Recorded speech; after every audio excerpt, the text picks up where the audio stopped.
मेरे प्यारे विद्यार्थी जी, आप सभी को डॉक्टर साहब का बहुत बहुत नमस्ते। और वर्ष 2026 के क्लास 10th के मैथ के अस्पताल में आप सभी का बहुत बहुत स्वागत है। प्यारे बच्चों, जल्दी से आप सभी लोग इस क्लास में जुड़ जाइए। मैथ के अस्पताल का क्या अर्थ होता है गुरुजी, बताइए। मैथ के अस्पताल का अर्थ ये होता है बच्चों, हम ये मानते हैं कि जो मुझसे पढ़ने वाले बच्चे हैं उनका मैथ बहुत कमजोर है, वो सभी मैथ के मरीज हैं, है ना। और बच्चों, अस्पताल इसलिए खुलता है ताकि आपकी जो समस्याएं हैं उसको हम पूरी तरह से समाप्त कर पाएं। यानी क्वेश्चंस इसमें हम कम लेंगे, यानी एक एक क्वेश्चन को बहुत डीप में, बहुत आराम आराम से बच्चों हम समझाते हैं। Good morning, good morning, good morning, जय हिंद मेरे प्यारे बच्चों। कैसे हो आप सभी लोग? जल्दी कमेंट बॉक्स में बताओ। देवेंद्र कुमार जी, अमित कुमार जी, हिमांशु कुमार जी, शोनी कुमारी, राकेश कुमार है, गौतम कुमार है, छोटू कुमार है, साहिल कुमार है, दीपेंद्र कुमार है और ढेर सारे मेरे विद्यार्थी जी, हजारों की संख्या में मैथ के अस्पताल में आप सभी लोग जुड़ चुके हैं। तो प्यारे बच्चों, कैसे हैं आप सभी लोग? एक बार कमेंट बॉक्स में बताएं, तो फिर मैं अपनी इस कथा को मैं अपने इलाज को शुरू करूं बच्चों। जल्दी बताओ, गुड मॉर्निंग, आप लोग कैसे हो? जल्दी बताओ। सब लोग बढ़िया, सब लोग मस्त, सब लोग जबरदस्त हो? यस गुरुजी, अच्छे हैं। गुड मॉर्निंग गुरुजी। चलो बढ़िया, बहुत सुंदर रहो भाई। जीवन में आप सभी लोग हमेशा खुश रहो, आपका गुरु यही चाहता है। आइए हम शुरू करते हैं प्यारे बच्चों। ध्यान दीजिए, जैसा कि आप लोग देख पा रहे हैं, बिहार मैट्रिक परीक्षा वर्ष 2026 के लिए हम आपको पढ़ाएंगे क्लास 10th के मैथ का प्यारे बच्चों अस्पताल। इसमें हम ऑब्जेक्टिव क्वेश्चंस कराते हैं जो अति महत्वपूर्ण होते हैं। डे नंबर फर्स्ट है। ये अस्पताल 3 दिनों तक चलेगा। एक बार बताइए मुझे, कितने दिनों तक? मेरे बच्चे बताओ एक बार कमेंट बॉक्स में। गुरुजी 3 दिनों तक चलने वाला है। आज चलेगा, कल चलेगा, परसों चलेगा। आज मैंने स्टार्ट किया सुबह के 7 बजे, कल हो सकता है ये क्लास सुबह के 5 बजे शुरू हो जाए, है ना। आज शुरू क्यों, आज हम लोगों ने लेट शुरू क्यों किया? बताओ बताओ, लेट शुरू क्यों किया? इसलिए शुरू किया क्योंकि रात हम लोगों ने रात 12 बजे तक पढ़ाई की थी बच्चों। रात लगभग 12 बज गए थे, याद है? कितने बजे सोए थे आप लोग बताओ? कितने बजे रात को सोए थे? बहुत लेट से आप लोग सोए होंगे, मुझे पता है, ठीक है ना। तो आप सभी लोग इस सेशन को अपने सभी दोस्तों के पास जल्दी जल्दी से शेयर कर दीजिए, व्हाट्सएप पर, टेलीग्राम पर, स्टोरी में, स्टेटस में। मैं चाहता हूं कि हर एक स्टूडेंट इस क्लास को कम से कम 2-4 ग्रुप में अपने दोस्तों को जरूर शेयर कीजिए। कर दिया आप लोगों ने? सर गुरुजी बुखार लग गया है। अच्छा, बुखार लग गया है, इलाज हो जाएगा, सबको इलाज हो जाएगा। मेरे बच्चे जल्दी से पहले इस सेशन को अपने दोस्तों में, अपने सारे ग्रुप्स में शेयर कर दो, फटाफट से आ जाओ। हाँ, शेयर कर दो। चलिए मेरे बच्चे, हमने एक प्यारा सा पोल किया है और पोल में हमने आपसे पूछा है, क्या मैथ के पेपर में जीयूडी करने के लिए, गर्दा उड़ाने के लिए आप सभी लोग तैयार हैं? जल्दी से बताओ। एक बच्चा कह रहा है डॉक्टर साहब जिंदाबाद। अरे भाई, जिंदाबाद जिंदाबाद। चलो सब लोग एक बार पोल करके बताओ, मैथ के पेपर में जीयूडी करने के लिए तैयार हो? यस, आ जाओ भाई, शुरू करते हैं। बहुत सारे बच्चे इसको रिकॉर्डेड फॉर्मेट में देखेंगे। आप सभी का भी मैं बच्चों स्वागत कर लेता हूं पहले से ही। क्योंकि मेरे बहुत बच्चे इसको रिकॉर्डेड फॉर्मेट में देखने वाले हैं, बहुत सारे बच्चे इसको लाइव देखने वाले हैं। आप जैसे भी देखो, आपका गुरु आप सभी का स्वागत करता है। गणेश जी का आशीर्वाद लीजिए। वक्रतुंड महाकाय, सूर्यकोटि समप्रभ, निर्विघ्नम कुरुवेम देव, सर्व कार्येषु सर्वदा। प्यारे बच्चों, इसके बाद में आता है, मुझे नहीं पता मैं कैसे जीतूंगा, बस मुझे इतना पता है कि मैं हारने वाला नहीं हूं। आप लोगों से मैं एक चीज पूछना चाहता हूं, कृपया आप लोग बताइए। मैं सोच रहा था प्यारे बच्चों, एक लाइव टेस्ट लेने का, आप सभी का। लाइव टेस्ट मतलब ऐसा टेस्ट जिसमें आपको समय मिलेगा, यानी 24 घंटे का प्रॉपर समय मिलेगा मेरे बच्चे। और ये ऑल सब्जेक्ट का मैं एक बार टेस्ट लेना चाहता था। आप लोग मुझे बताना कैसा रहेगा। मैंने सोचा एक लाइव टेस्ट लिया जाए जिसकी शुरुआत मान लो कि आज अगर मेरे बच्चे 2 बजे होती है या आज 3 बजे शाम को होती है, आपके पास प्रॉपर 24 घंटे का टाइम मिलेगा। और बच्चों, ऑल सब्जेक्ट का, है ना, ऑल सब्जेक्ट के ऑब्जेक्टिव क्वेश्चन का एक बार आप लोगों का ऑल सब्जेक्ट का, यानी एक दिन में ही ऑल सब्जेक्ट का टेस्ट अपलोड हो जाएगा। आपके पास 24 घंटे का टाइम होगा और 24 घंटे के अंदर आप सभी लोग को जब भी टाइम मिलेगा आप उस लाइव टेस्ट को देंगे। और उसके बाद आप लोगों के बैच से, ड्रीम 450 बैच और क्रैश कोर्स से टॉपर 50 को बच्चों, है ना, टॉप 50 स्टूडेंट, है ना, जो टॉप 50 स्टूडेंट हैं, मैं उसका नाम घोषणा करने वाला हूं। मैं आकर के YouTube पर मेरे बच्चे उन सभी बच्चों का नाम घोषित करूंगा। तो बताइएगा आप सभी लोग कि ये कैसा रहेगा, आप लोग मुझे बताइएगा ये कैसा रहेगा अगर मैं लाइव टेस्ट लेता हूं आप सभी का, ऑल सब्जेक्ट का, यानी एक दिन में ही अपलोड हो जाएगा। 24 घंटे के अंदर कभी भी टाइम निकालकर आप लोग टेस्ट दे देना। आप लोग बताना बच्चों कैसा रहेगा। अगर आपको लगता है अच्छा रहेगा तो एक लिखेंगे सब लोग, गुरुजी बहुत अच्छा रहेगा। इससे हम लोग भी जान पाएंगे कि हमारा ऑब्जेक्टिव क्वेश्चन कितना सही होता है। ऑल है ना, ऑल सब्जेक्ट का बेस्ट रहेगा गुरुजी। अरे अरे अरे, धन्यवाद धन्यवाद बच्चों, बहुत बहुत धन्यवाद। मेरे हर फैसले को आप लोगों ने हमेशा सर आंखों पर रखा है। आज के मैथ के अस्पताल में chapter number 1, chapter number 2, chapter number 10 और चैप्टर नंबर 12 हम लोग कवर करने वाले हैं। इसके बाद दूसरे वाले टेस्ट में बच्चों कल के अस्पताल में 2 है ना 4-5 चैप्टर कर लेंगे, है ना। कुल मुझे 14 चैप्टर पढ़ाने हैं, तो 5 चैप्टर हम लोग कल करेंगे, 5 चैप्टर हम लोग कल करेंगे, 5 चैप्टर्स हम लोग नेक्स्ट क्लास में करेंगे और उसके नेक्स्ट क्लास में हम लोग 5 चैप्टर्स करेंगे मेरे बच्चे। यहाँ पर हम लोग आज 4 चैप्टर कवर करेंगे क्योंकि डे फर्स्ट में ज़्यादा लोड नहीं देना चाहिए। तो बच्चों शुरू होती है वास्तविक संख्या से और देखेंगे वास्तविक संख्या में जिस जिस टाइप का क्वेश्चन बिहार बोर्ड पूछा है ना, बिहार बोर्ड के द्वारा पूछा जाएगा। हमने हर टाइप के क्वेश्चन को यहाँ पर लिया है। पहला क्वेश्चन देखते हैं। फर्स्ट क्वेश्चन आपके सामने है। पहला सवाल है, निम्नलिखित में से कौन सा एक यौगिक संख्या है। बच्चों ऐसे सवाल बोर्ड के द्वारा पूछे जाते हैं। 11 दिया है, 21 दिया है, 31 दिया है और बच्चों हमारा 41 दिया है। यौगिक संख्या का अर्थ ये होता है मेरे बच्चे, हम इसे भाज्य संख्या भी कहते हैं। आपको बताना है कि इनमें से कौन सी भाज्य संख्या है। आप अगर देखेंगे तो ऑप्शन आप लोगों को मिलेगा, 11 किसी पहाड़े में नहीं कटता, 31 किसी पहाड़े में नहीं आता, 41 किसी में नहीं आता, तो ऑप्शन नंबर यहाँ पर 21 होगा। लेकिन बच्चों भाज्य संख्या से संबंधित क्वेश्चन पेपर में आते हैं। भाज्य संख्या की बात करें कि वह संख्या जो एक और स्वयं को छोड़कर किसी और संख्या से भी विभाज्य हो, हम उन्हें भाज्य कहते हैं।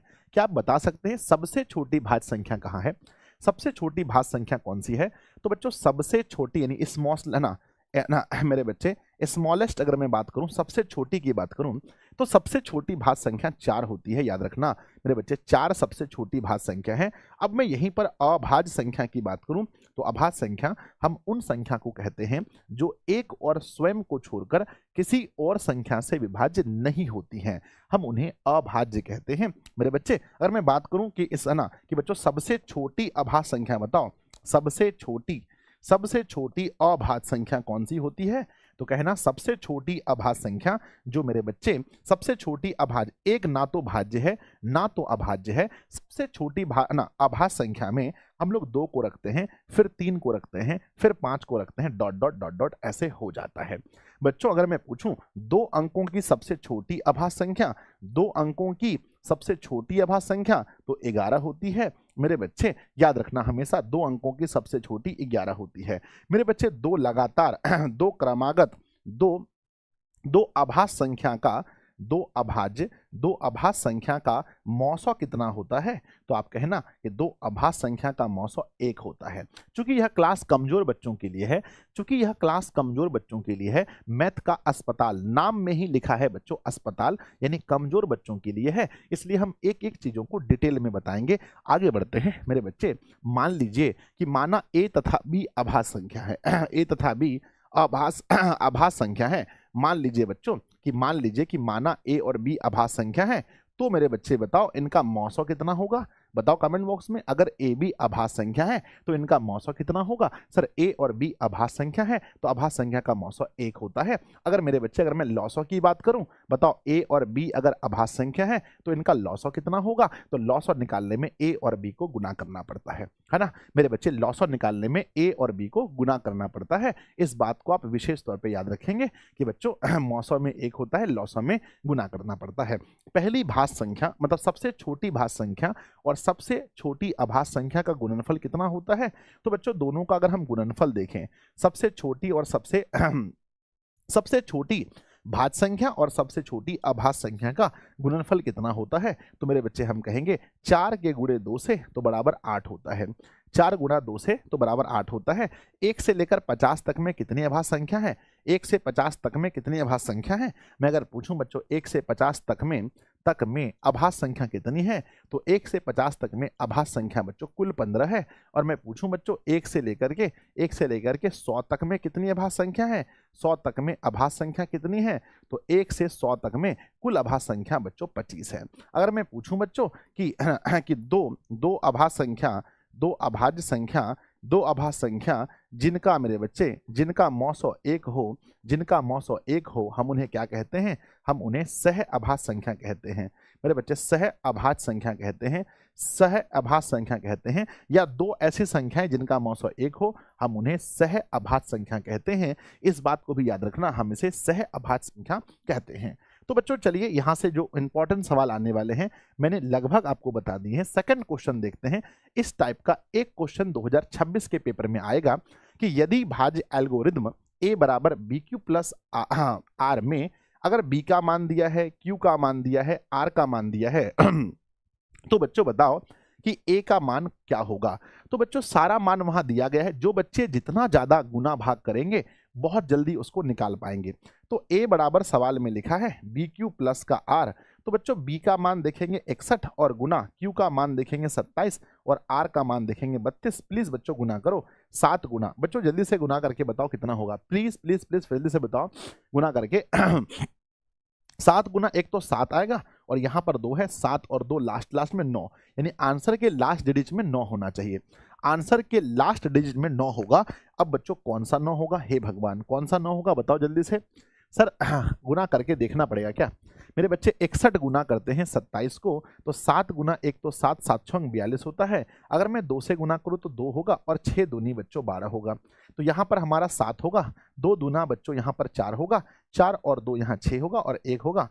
प्लस में बच्चों हम 32 करते हैं तो 7 और 2 9 होता है, 5 4 और 3 7 होता है। तो बच्चों हमारा 1600 है ना, 1679 आंसर होगा।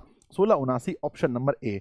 इससे संबंधित अगर कोई भी सवाल आता है a बराबर बी क्यू प्लस आर से, तो क्या आप बना पाओगे? मुझे बताओ कि सर a बराबर बी क्यू प्लस आर से कोई ना कोई सवाल एग्जाम में पूछा जाता है। मान लो कि बच्चों a बराबर हमें दिया है, मान लो बच्चों a बराबर दिया है 158, ठीक है ना। b बराबर दिया है 25 और बच्चों q बराबर दिया है 6, तो r की वैल्यू कितनी होगी बच्चों बताओ जल्दी से। फटाफट इस क्वेश्चन को करके दिखाओ कि अगर a की वैल्यू दे रखी है, अगर बच्चों b की वैल्यू है, q की वैल्यू है, तो what is value of r? ध्यान दीजिएगा मेरे बच्चे जल्दी से, है ना। हाँ एक चीज और आप लोगों से पूछना था कि मेरी क्लास बच्चों अभी इसके बाद मनीष सर की क्लास है, इसके बाद मनीष सर की क्लास है और मनीष सर के क्लास के बाद फिर मेरी क्लास है। तो बताओ साइंस में मुझे क्या लेना है? साइंस में मुझे तांडव पहले लेना है या अंतिम प्रहार लेना है? तांडव की मेरी अगर आप बोलोगे तो मैंने पूरा बच्चों है ना, हमने बच्चों कंटेंट पूरा बायो का और पूरा केमिस्ट्री का बना रखा है, तो मुझे 2 क्लासेस यहाँ चाहिए, एक पूरा बायो एक पूरा केमिस्ट्री, उसके बाद अंतिम प्रहार। तो मुझे लगता है कि आज मुझे 2 क्लास लेकर के, एक बायो का और एक केमिस्ट्री का लेकर के मुझे खत्म कर देना चाहिए तांडव को, और फिर बच्चों अंतिम प्रहार शुरू करना चाहिए ताकि तांडव की समस्या खत्म हो जाए। तो मैं मानता हूं कि मुझे बच्चों तांडव आज खत्म करके फिर केमिस्ट्री का फिर हमें अंतिम प्रहार शुरू करना चाहिए ताकि एक चीज कम से कम खत्म हो जाए, दोनों फंसे ना, है ना। तो बच्चों यहां ध्यान देंगे, हम लोग लिखते हैं a बराबर होता है बी क्यू और प्लस का r होता है। a का मान 158 है, b का मान 25 गुना करेंगे 6 और प्लस का r होता है फार्मूला 25 गुना 6 150 होता है, 150 और बराबर 158 प्लस का r लिखेंगे, आके माइनस करेंगे 158 माइनस में 150 बराबर r। What is value of r? 8 हमारा आंसर होगा। अगला क्वेश्चन देखते हैं विद्यार्थी जी। अगला सवाल आपके सामने है, सवाल नंबर है किसी धनात्मक पूर्णांक q के लिए प्रत्येक धनात्मक विषम पूर्णांक का रूप कौन सा होगा? बहुत ही प्यारा सा है। आपके पेपर में एक क्वेश्चन ऐसा एकदम पूछा जाएगा, सम पूर्णांक पूछा जाएगा मेरे बच्चे, सम पूर्णांक और विषम पूर्णांक करके एकदम पेपर में पूछा जाता है सवाल, है ना, ठीक है ना। तो जल्दी से मुझे बता दीजिए सही उत्तर क्या होगा। तो किसी धनात्मक पूर्णांक q के लिए है ना धनात्मक विषम पूर्णांक पूछा गया है। तो विषम पूर्णांक आप देखेंगे तो यहाँ पर आप देखिए ये बच्चों 6q दिया है, ये हमारा 6q प्लस 2 है, यहाँ 6q प्लस 1 है। तो यहाँ पर जो विषम चीजें हैं वो +1 में देखेंगे, ये बच्चों हमारा विषम पूर्णांक है। अगर मैं बोलूँ बच्चों 2q है ना, 2q प्लस 3, ये बताओ ये कौन सा पूर्णांक है। मैं अगर बोलूं बच्चों 4m है ना मैं बोलूं कि सिर्फ 4m, बच्चों ये कौन सा पूर्णांक है, तो आप कहेंगे सर ये हमारा ये हमारा विषम पूर्णांक है और ये हमारा सम पूर्णांक है, ये हमारा सम पूर्णांक है। आगे बढ़ते हैं, अगले सवाल पर देखते हैं। √18 का परिमेयकरण गुणांक, एक क्वेश्चन पेपर में ऐसा पूछा जाता है जो इस बार भी पूछा जाएगा, है ना। कहते हैं इस बार भी पूछा जाएगा, √18 का परिमेयकरण गुणांक क्या होगा।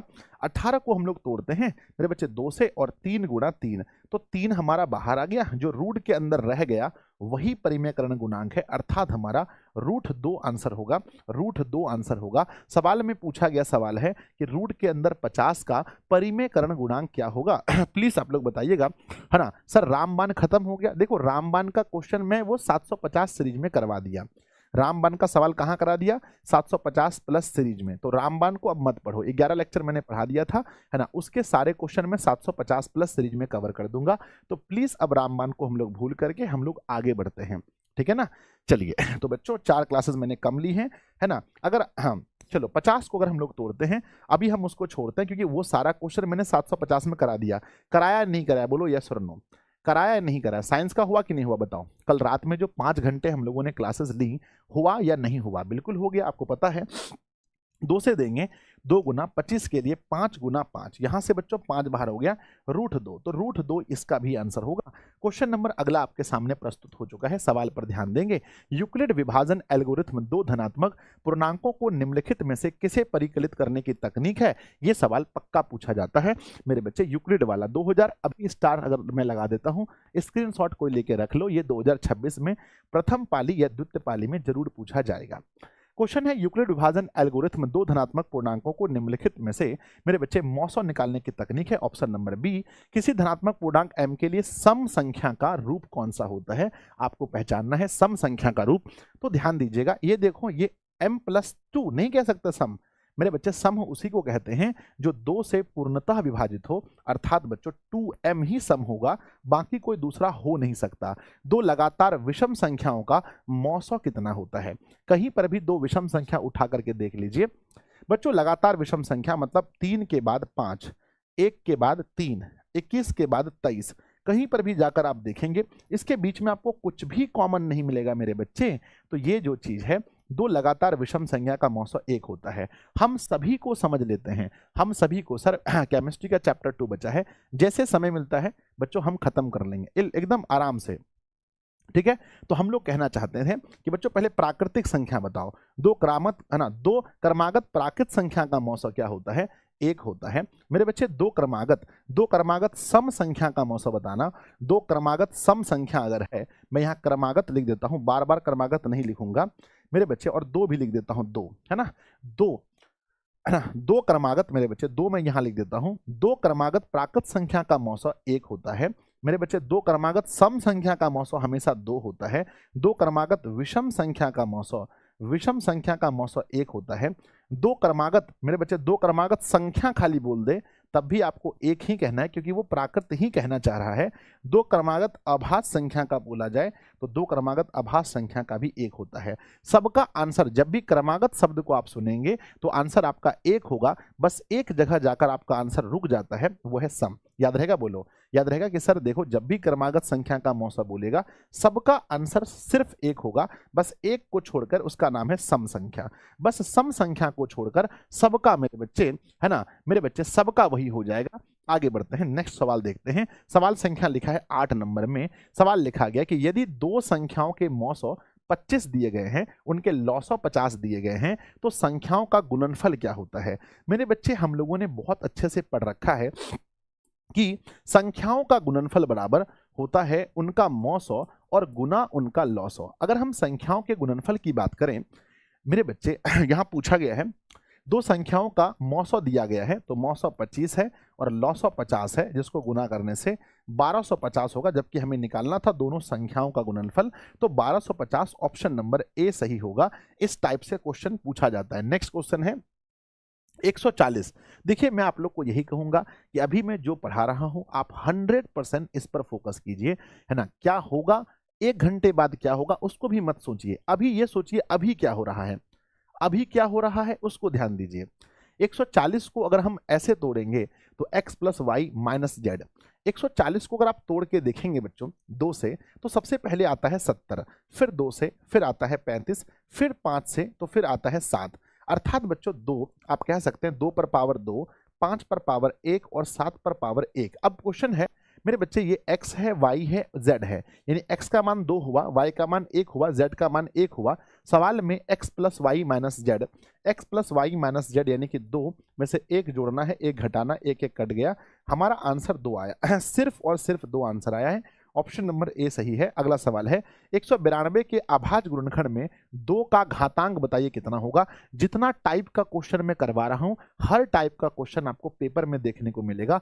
यही है बच्चों मैथ के अस्पताल की खासियत। जो टाइप पढ़ा रहा हूं बस इसको करके समझ के जाना पेपर में। 192 का पूछा है।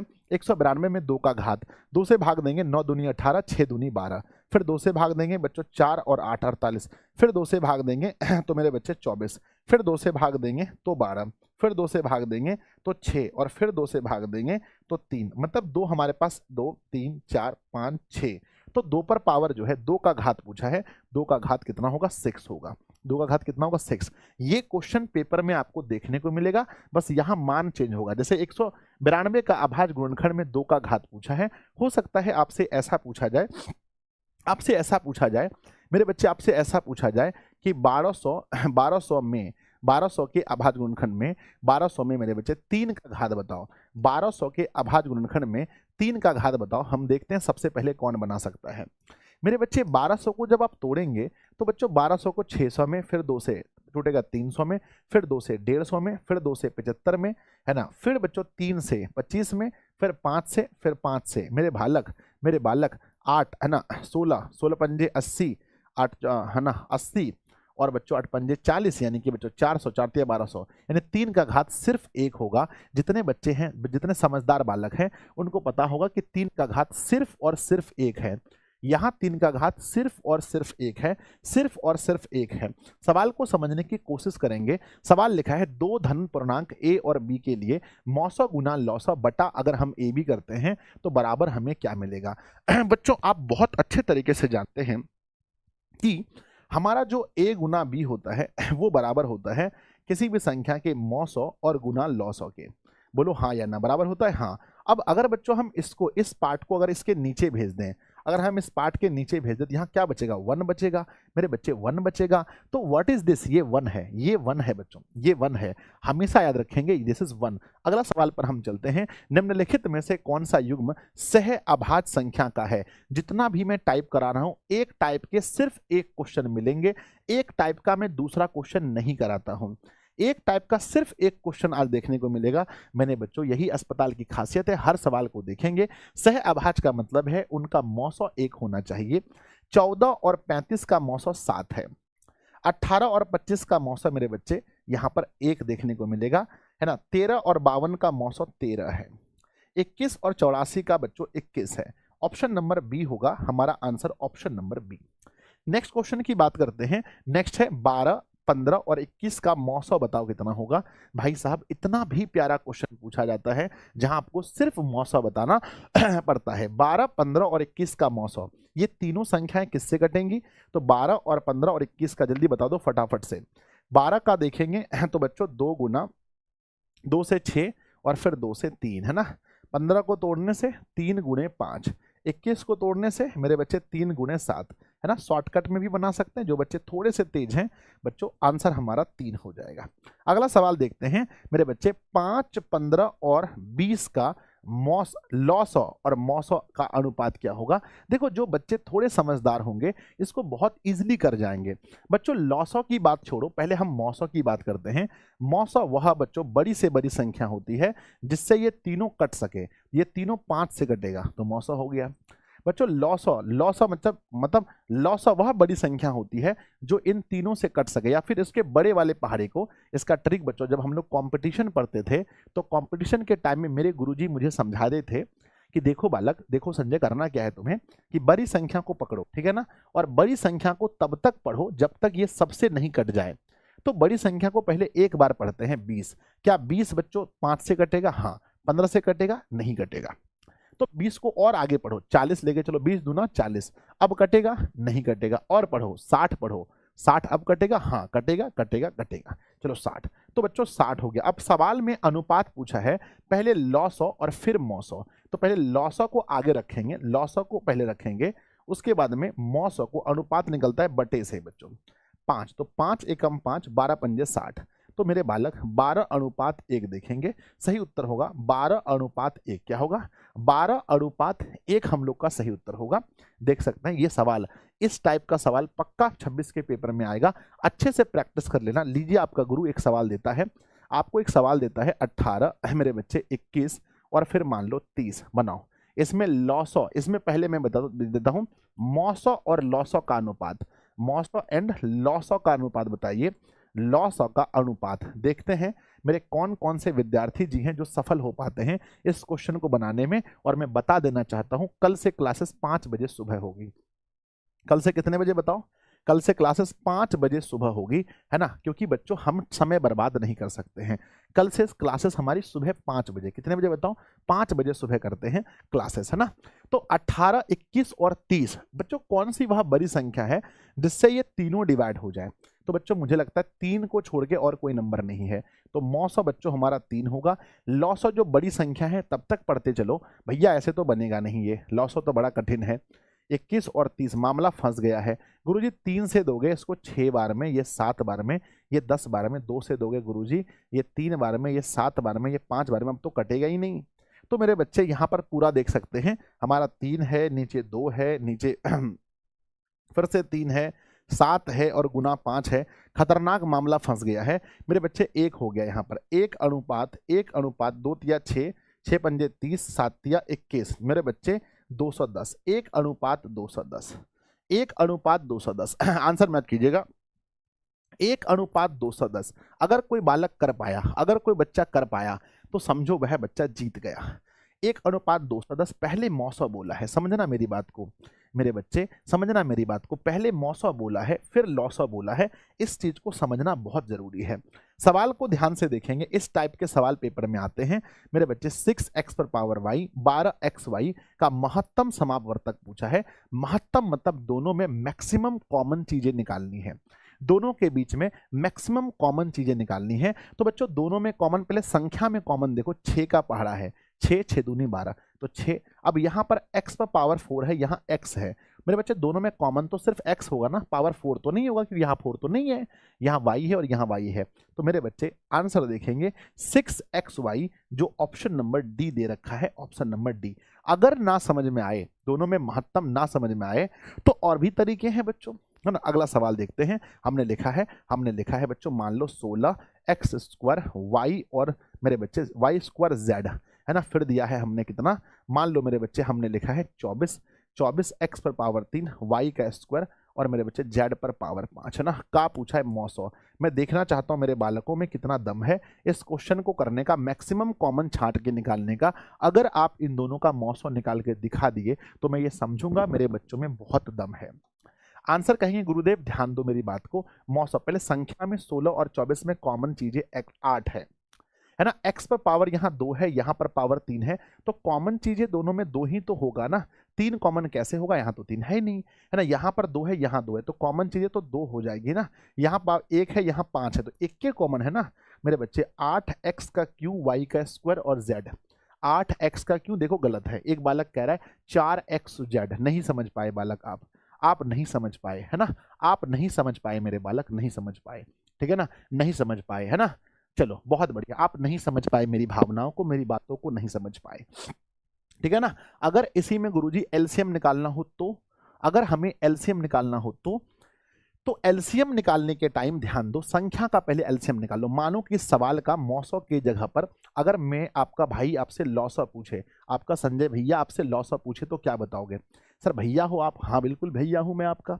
तो गुरुजी 16 और 24 में पहले हम देखते हैं मेरे बच्चे। 16 24 में 2 से 8 और 2 से 12, फिर 2 से ये 4 होगा, फिर ये 6 होगा, फिर ये 2 से मेरे बच्चे 2 होगा और फिर ये 3 होगा। आप कह सकते हैं पहले इनका हम एलसीएम देखते हैं, इनका एलसीएम देखते हैं। 2 दूनी 4, दूना 8, दूना 16 तिया 24, है ना। मेरे बच्चे, अरे 16 तिया 48 होता है, 24 नहीं संजय सर, क्या बात करते हो। तो 48 लिखेंगे और बच्चों एलसीएम में मैक्सिमम पावर को हम लिखेंगे, है ना। सर गलत हो गया है आपका, कहाँ गलत है बताओ जल्दी से, है ना। एक्स का क्यू, अरे भैया एक्स का स्क्वायर होगा ना भैया, मैक्सिमम चीजें तो स्क्वायर होंगी ना, तो एक्स का हम स्क्वायर लिखेंगे। वाई यहाँ 2 है, यहाँ 2 है, तो 2 मिलेगा मेरे बच्चे। जेड यहाँ पर 1 मिलेगा। अब सही है, हाँ देखो गुरुजी ने गलत कर दिया, कितना घमासान है ना मुकाबला हो गया।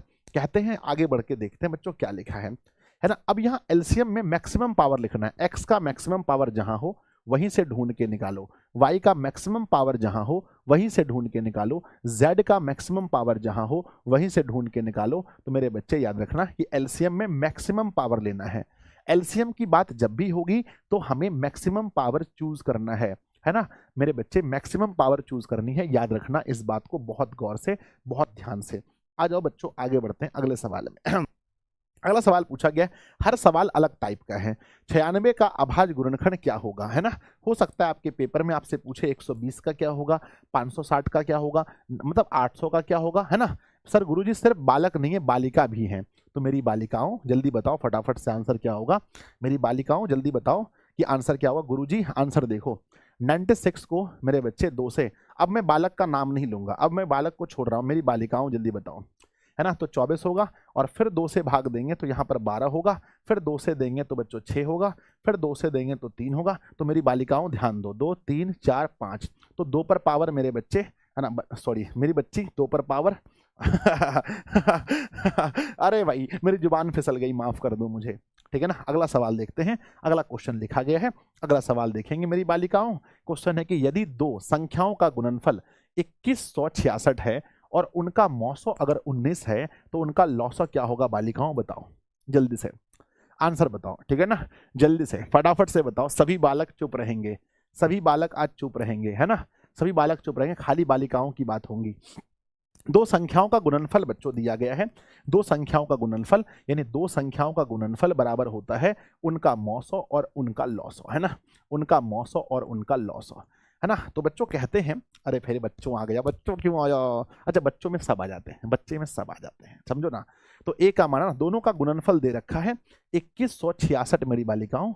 अब मौसो दिया है 19 और लौसो हमें निकालना है, तो हम क्या करते हैं लौसो से कट कर देंगे, 19 एकम 19 बच गया बच्चों 2, है ना, फिर से 19 एकम 19 बच गया 7, 19 है ना, 19 और 19 चौके 76 है ना, 114 है ना। तो मेरे बच्चे सॉरी मेरे बालिकाओं, तो बच्चों 114 हो जाएगा, ऑप्शन नंबर सी होगा, ऑप्शन नंबर सी होगा, ऑप्शन नंबर सी होगा। अगला क्वेश्चन ध्यान दीजिएगा, अगला सवाल ध्यान दीजिएगा। अगर मान लेते हैं एक सवाल मैं देता हूं अपने मन से, एक सवाल देता हूं, है ना मेरे बालक, एक सवाल देता हूं। मान लो कि पहली संख्या है ना, पहली संख्या बच्चों 120 है ना, और दूसरी संख्या मान लो, दूसरी संख्या मान लो कि बच्चों, है ना, दूसरी संख्या मान लो दूसरी संख्या मान लेते हैं कि मैं 48 है ना, 48 48 है। यदि बच्चों, यदि हमारा मौसो, यदि हमारा मौसो 24 हो, मौसो 24 हो, तो what is value of lasso, lasso बराबर क्या होगा मेरी बालिकाओं बताओ, लॉसो बराबर क्या होगा, ध्यान दीजिएगा, है ना। सर बालक बालिका बोलिए है ना। ए गुना बी बराबर, ए गुना बी बराबर मौसो गुणा लौसो, मौसो गुणा लौसो। तो पहली संख्या है 120, दूसरी संख्या है मेरे बच्चे 48, बच्चे ठीक है, बच्चे ठीक है 48, और मौसो हमारा 24 है और लौसो हमें निकालना है बालिकाओं। तो बच्चों 2 बार में कटाएंगे तो ये हो जाएगा 240। अब देखो बोलने का जो आदत है वही तो निकलेगा मुंह से, बोलने का जो आदत है वही तो मुंह से निकलेगा। अगला सवाल देखते हैं नेक्स्ट। अगला सवाल नंबर पूछा गया है 18 नंबर सवाल में कि ए की वैल्यू दे रखी है, बी की वैल्यू दे रखी है, पूछा गया है कि दोनों का लॉसो क्या होगा। देखो लॉसो ढूंढना बहुत आसान होता है, लॉसो में हमें ये ढूंढना होता है कि मैक्स पावर कौन सा है, सबसे बड़ा पावर कौन सा है, बस उसको लेना है। 2 यहां पर भी है और 2 यहां पर भी है, तो 2 का मैक्स पावर कौन सा है लॉसो में, लॉसो में मैक्स पावर देखना है, बड़ा पावर देखना है, तो 2 पर पावर हमारा 4 बड़ा वाला है। देखो 3 यहां पर भी है, अरे 3 यहां तो है ही नहीं, जब नहीं है तो चुपचाप लिख दो, है ना, चुपचाप लिख दो। 5 यहां 1 है, 5 यहां पर 1 है, 1 लिख दो, और बच्चों 7 1 लिख दो, है ना। 2 पर पावर 4 का मतलब 16 होता है, 16 गुना ये बच्चों हमारा 16 गुना 3 गुना 5 गुना 7, देखो 5 गुना 7 21 एक जगह लिख देते हैं, और ये 16 पंजे 80, जहां से जीरो ज्यादा बने वो लिखो, जीरो 8 16 1680 देखेंगे, हमारा उत्तर होगा 1680। ऑप्शन नंबर डी सही होगा। ठीक है, तो हमें कोशिश करना चाहिए जहां से जीरो ज्यादा बन रहा है पहले उसको गुना करें, है ना। जहां से ज्यादा जीरो बने उसको गुना पहले करो। ठीक है ना, सवाल पर ध्यान देते हैं। ए बराबर लिखा है, ए बराबर लिखा है 2 पर पावर 3 गुना, 5 पर पावर 2 गुना 7, और बी बराबर लिखा है मेरे बच्चे ए पर पावर ए पर पावर सॉरी 2 पर पावर 4 गुना 3 और गुना 5 पर पावर 2, सॉरी 5 लिखते हैं सीधा, 5 और लिखते हैं मेरे बच्चे, बस इतना लिखते हैं। बताओ इसका, बताइए इसका मौसौ क्या होगा और इनका लौसौ क्या होगा। एक सवाल नहीं, एक साथ में 2 सवाल, है ना मेरे बालक और मेरे बालिकाओं, जल्दी बताओ। गुरुदेव देखो ध्यान से, जब हम मौसौ की बात करते हैं तो हम ये ढूंढते हैं मौसौ में ढूंढते हैं कि मिनिमम पावर कहाँ पर है। जैसे 2 यहाँ भी है और 2 यहाँ भी है, तो मिनिमम है ना यहाँ बच्चों, मौसौ में मिनिमम ढूंढना है, मिनिमम। तो 2 पर पावर 3 हम लोग लिखेंगे, कॉमन चीजें हैं। अब देखो 5 यहाँ है, 5 यहाँ पर है, तो जो मिनिमम चीज है वो 5 लेंगे, है ना। 7 यहाँ है, यहाँ नहीं है, 3 यहाँ नहीं, तो नहीं लेना है ना। 2 पर पावर 3 का मतलब 8 होता है, 8 पंजे 40, तो फर्स्ट आंसर मेरा 40 होगा, पहला सवाल। सेकंड देखते हैं, सेकंड में बच्चों लॉसो की बात करते हैं तो मैक्स पावर देखेंगे। यहाँ पर हमारा यहाँ पर है और यहाँ पर है, दोनों में मैक्स पावर है, 2 पर पावर 4 और गुना यहाँ पर हमारा लॉस हमें सबको लेना पड़ता है, तो 3 रहे या ना रहे लेना तो पड़ेगा। अब 5 की बात करते हैं, 5 यहाँ भी है, यहाँ भी है, तो मैक्सिमम पावर वाले को लेना है, और 7 यहाँ है, यहाँ नहीं, तो 7 को भी लेना है। 2 पर पावर 4 का मतलब 16 होता है, 16 गुना 3 गुना 2 5 का स्क्वायर 25 होता है, गुना 7। ध्यान देंगे 16 गुना करेंगे 25 से तो 25 400 होता है, ये होता है टोटल 400, और गुना 7 या 21 होता है, 21 चौके 84 होता है, 00 84 100। तो प्यारे बच्चों हमारा जो मौसौ होगा, मौसौ हमारा होगा 40, और हमारा जो लौसौ होगा वो टोटल 8400 होगा। ऐसे सवाल को जब आप बनाते हैं तो आपके अंदर थोड़ा सा कॉन्फिडेंस आता है ना, बोलो हाँ या ना, है ना। कॉन्फिडेंस आता है ना, बिल्कुल आता होगा, मुझे पूरा भरोसा है कि ऐसे सवाल बनाने से आपके अंदर बहुत कॉन्फिडेंस बढ़ता होगा। अगला सवाल देखते हैं, महत्तम समावर्तक PQ गुना लघुत्तम समावर्तक PQ बराबर होता है। अर्थात अगर हम PQ के मौसौ को गुना करते हैं PQ के लॉसौ से तो बराबर हमें क्या मिलता है। जब हम मौसौ और लॉसौ दोनों गुना करते हैं PQ के तो हमें मिलता है P गुना Q, अर्थात ऑप्शन नंबर ए, अर्थात ऑप्शन नंबर ए, क्योंकि अगर हम उनके मौसौ लॉसौ को गुना करें तो वो संख्या के गुणनफल के बराबर होता है। अगला सवाल पूछा है 156 के अभाज्य गुणनखंड में 2 का घातांक कितना है। सबसे पहले कौन बताएगा, बच्चा वाला क्वेश्चन है, मैं बता देता हूं सबसे पहले। अरे बता दो फटाफट। 156 को अगर आप 2 से भाग लगाते हैं 2 से तो बच्चों कितना बचता है, हमारे पास बचता है 7 और 8 78 बचता है। 78 को फिर 2 से देते हैं तो बच्चों 3 और 9 39 बचता है। अब तो 2 से जाएगा नहीं, अब तो 2 से जाएगा नहीं, तो 2 का जो मैक्सिमम देखेंगे, 2 का जो हम लोग घातांक देखेंगे, 2 का घातांक सिर्फ और सिर्फ 2 होगा, सिर्फ और सिर्फ 2 होगा। एक वृत्ताकार पथ पर 3 धावक, ऐसे सवाल आपके बोर्ड परीक्षा में एक क्वेश्चन रहेगा। एक वृत्ताकार पथ पर 3 धावक एक ही स्थान से दौड़ना प्रारंभ करते हैं तो चक्कर लगाने में क्रमशः 1 घंटा 3 घंटा 5 घंटा का समय लेते हैं, तो बताओ वह तीनों उस बिंदु पर कब मिलेंगे। ऐसा सवाल एक क्वेश्चन रहेगा, बस आपको ध्यान रखना है ना। पुनः मिलने का समय बराबर कुछ नहीं, उनका एलसीएम होता है, बस 1 3 और 5 का एलसीएम 15 होगा। 1 3 5 का एलसीएम 15 होगा। मान लो ये 1 3 5 न होकर के 8 होता, 15 होता और 24 होता, तो बताओ कितना होता आंसर, मिलने का समय कितना होता। अगर ये 8 15 और 24 होता तो प्लीज बताओ कितना समय होता। तो गुरुजी अगर ऐसा होता तो हम इनका एलसीएम करते, है ना, हम इनका एलसीएम करते 8 का 15 का और 24 का। 2 से ये 4, ये 15 का 15, 2 से ये 12, फिर 2 से ये 2, ये 15 और ये 6, और इस बार 3 से 2 5 और 3, है ना, सॉरी बच्चों 3 नहीं 2, अभी तो हम लोग 2 से और ले आ सकते थे ना इसको, 2 से, तो एक बार में 1, यहाँ 15 और ये 3, अब 3 से हम भाग लगाते तो ये 5 और ये 1, 2 गुना 2 4 8, 8 या 24, 24 पंजे 120, तो इस बार हमारा सही उत्तर 120 होता। सही उत्तर 120 आप लोग चेक कर सकते हैं, 120 सही उत्तर होता। नेक्स्ट क्वेश्चन आपके सामने है, सवाल पर ध्यान देंगे।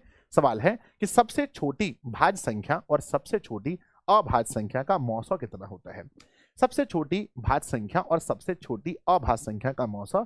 मेरे बच्चे सबसे छोटी भाज्य संख्या की बात करते हैं, भाज्य संख्या, तो सबसे छोटी भाज्य संख्या बच्चों 4 है।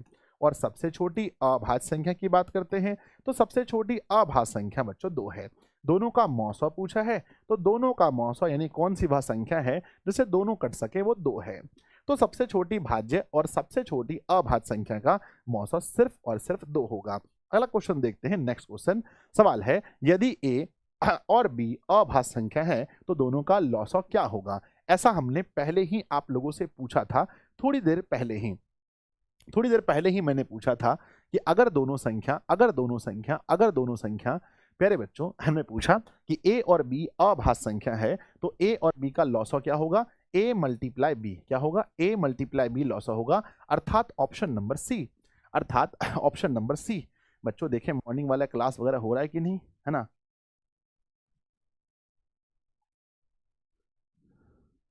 चलो आ जाओ, तो नेक्स्ट बच्चों लिखा गया है, हाँ आ जाइए। तो कहते हैं नेक्स्ट सवाल देखते हैं। नेक्स्ट हमारा है रूट के अंदर 81/2 है ना, है यह क्या है बताओ। रूट के अंदर 81/2 क्या है। तो रूट के अंदर 81 की अगर हम बात करें तो रूट के अंदर 81 का हमारा 9 बाहर होता है और बटे 2 यह एक परिमेय संख्या होगा, अर्थात ऑप्शन नंबर ए सही है, यह एक परिमेय संख्या है। अगला है निम्नलिखित में कौन सी अपरिमेय संख्या नहीं है। बच्चों जब भी क्वेश्चन में ये बोले कि अपरिमेय नहीं है, मतलब आपको समझना है कि परिमेय है। अगर अपरिमेय नहीं है तो कौन सा है बच्चों बताओ, परिमेय है। तो सवाल पूछा गया है अपरिमेय नहीं है।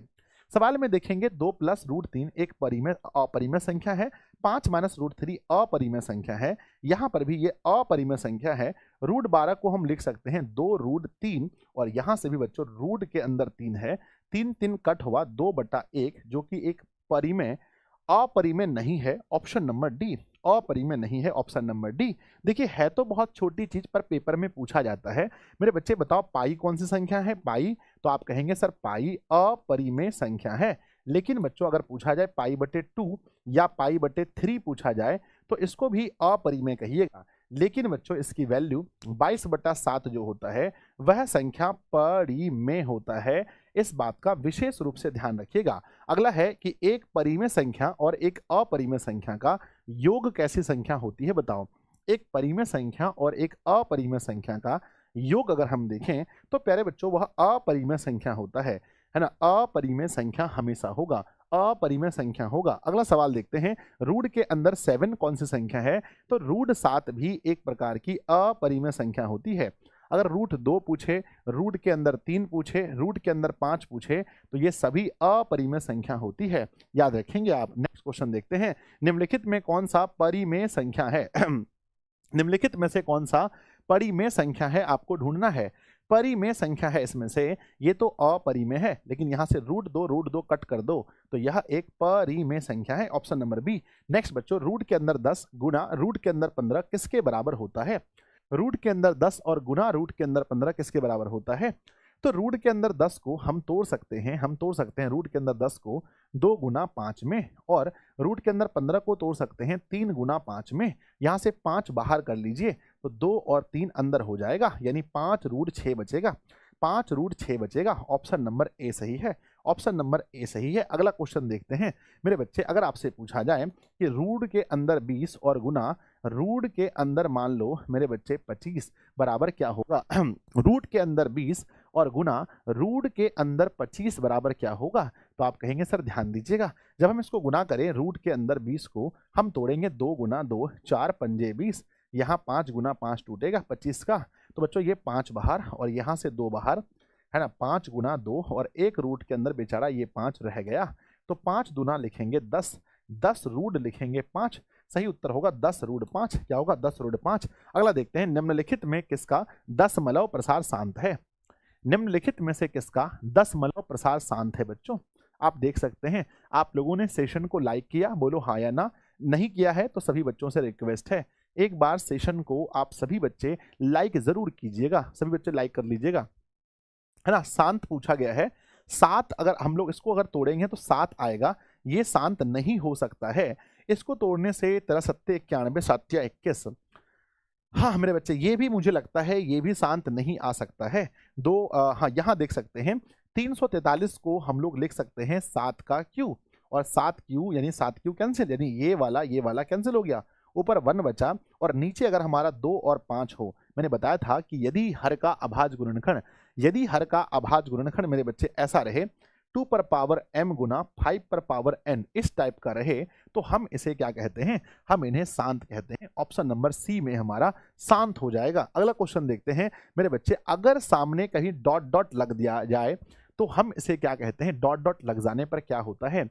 सर डॉट डॉट लगने पर अपरिमेय संख्या होता है, इस बात को बिल्कुल भी नहीं भूलिएगा मेरे बच्चे। अगला सवाल देखते हैं, अगला सवाल कि दो परिमेय संख्याओं के बीच अधिकतम कितनी परिमेय संख्याएं होती हैं। याद रखेंगे 2026 के पेपर के लिए इस क्वेश्चन को, कि दो परिमेय संख्याओं के बीच में अधिकतम कितनी परिमेय संख्याएं होती हैं।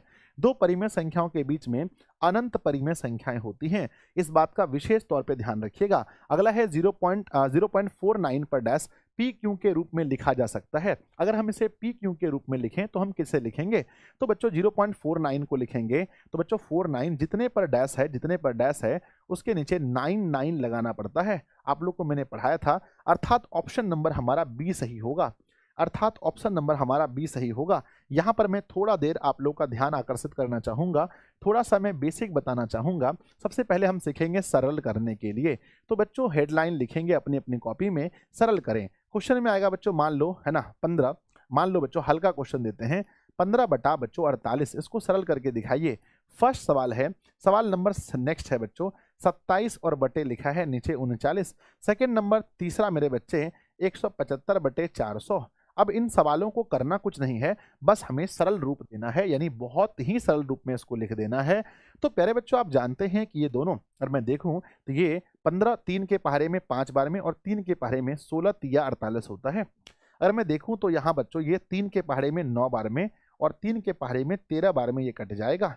ये अगर मैं देखूं 175 बच्चों 25 के पहाड़े में 25 सत्ते 175, और 25 गुना 25 25 25 25 16 है ना, 25 गुना 16 मेरे बच्चे ये होता है 400, 25 गुना 16 400 होता है। तो ये हमारा सरल रूप हो गया, यानी इसको अब आप नहीं कटा सकते हैं।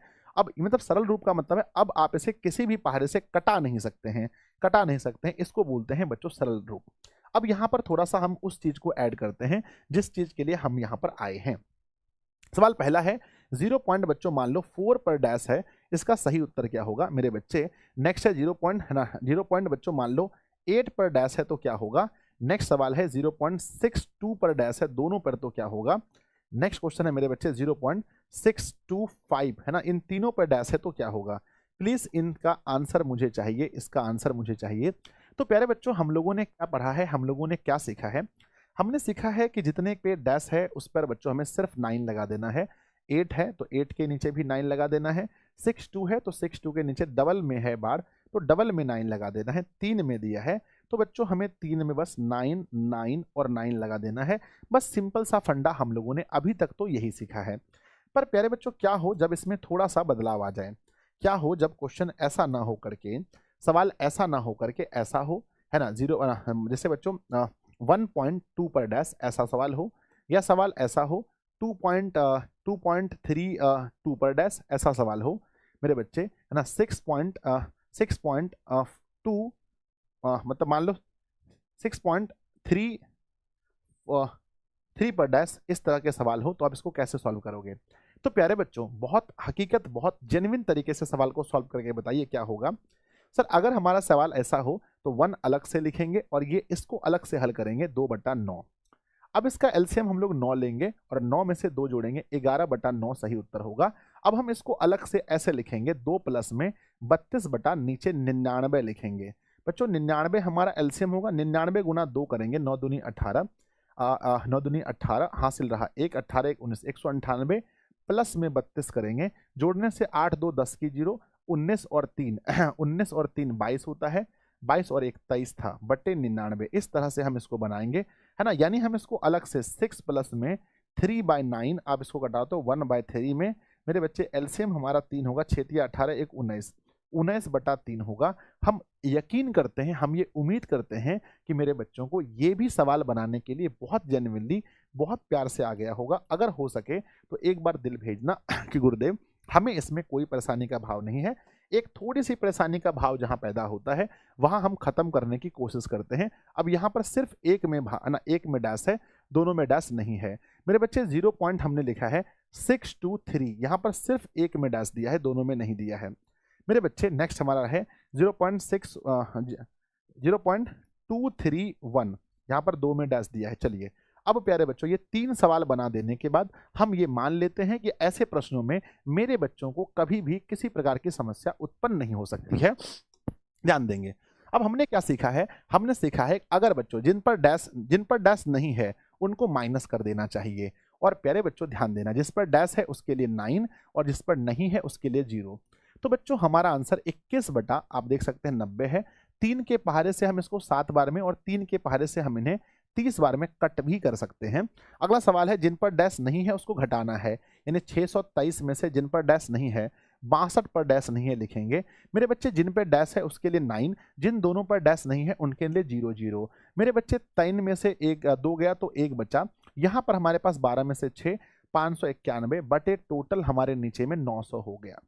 अगला सवाल देखते हैं जिन पे डैश नहीं है, यानी 231 में से जिन पे नहीं है माइनस करो, और जिन पे डैश है उन दोनों के लिए 9 देना, 0 देना मेरे बच्चे। 229 क्या लिखेंगे, टोटल लिखेंगे 229 बटा 990। क्या लिखेंगे 229 बटा 990, ठीक है ना। तो मेरे भाई, मेरे छोटे भाई बहन, क्या हम लोगों ने इतना सही कर लिया है ना, इतना सही कर लिया है? बता दो जल्दी से कि हाँ गुरुजी इतना हम लोगों ने सही कर लिया है। जल्दी से बता दो फटाफट से। कहीं मिस्टेक का भाव हो, कहीं गलती हुआ हो तो आप लोग बता सकते हैं गुरुदेव यहाँ पर 561। हाँ, कहीं पर अगर थोड़ा सा भी मिस्टेक हो तो आप मुझे बताना कि हाँ गुरुदेव देखो ये 3 टाइप मैंने पढ़ा दिया, 1 टाइप, 2 टाइप, 3 टाइप, 4 टाइप मैंने पढ़ा दिया। 3 टाइप मानो बेसिकली उधर अलग है और ये सरलकरण है। यहाँ से हमारा सवाल पेपर में 100% पूछा जाएगा। एक क्वेश्चन की जिम्मेदारी तो हम ले ही लेते हैं आपसे। चलो बच्चों नेक्स्ट क्वेश्चन है, निम्नलिखित में परिमेय संख्या कौन सा है? आप देख सकते हैं पाई एक अपरिमेय है, √7 अपरिमेय है। 25 में बच्चों यहाँ देखो इसका 4 और 5 बाहर होगा, यह परिमेय संख्या हो जाएगा। अगला सवाल पूछा है, सवाल में निम्नलिखित में किसका दशमलव प्रसार शांत होता है? आप देखकर बताएंगे शांत किनका है बच्चों। 3 और 5 ये कभी शांत नहीं हो सकता। 160 को तोड़ेंगे मेरे बालक, मुझे लगता है बड़ा प्यारा सा है। 35 को तोड़ेंगे तो 7 5 आएगा, ये नहीं हो सकता। 60 को तोड़ने में भी 3 आएगा, नहीं हो सकता। अर्थात घूम फिर के ऑप्शन नंबर बी सही है। 160 को तोड़ेंगे तो सिर्फ 2 और 5 देखने को मिलेगा, 2 और 5 देखने को मिलेगा। अगला क्वेश्चन देखते हैं, विद्यार्थी जी सवाल पूछा है, निम्नलिखित में किसका दशमलव प्रसार शांत है? निम्नलिखित में से किसका दशमलव प्रसार शांत है? ध्यान दीजिएगा, है ना। क्वेश्चन नंबर 30 गलत है गुरुजी, सच में क्वेश्चन नंबर 30 सच में गलत है क्या? क्वेश्चन नंबर 30 सच में गलत है क्या?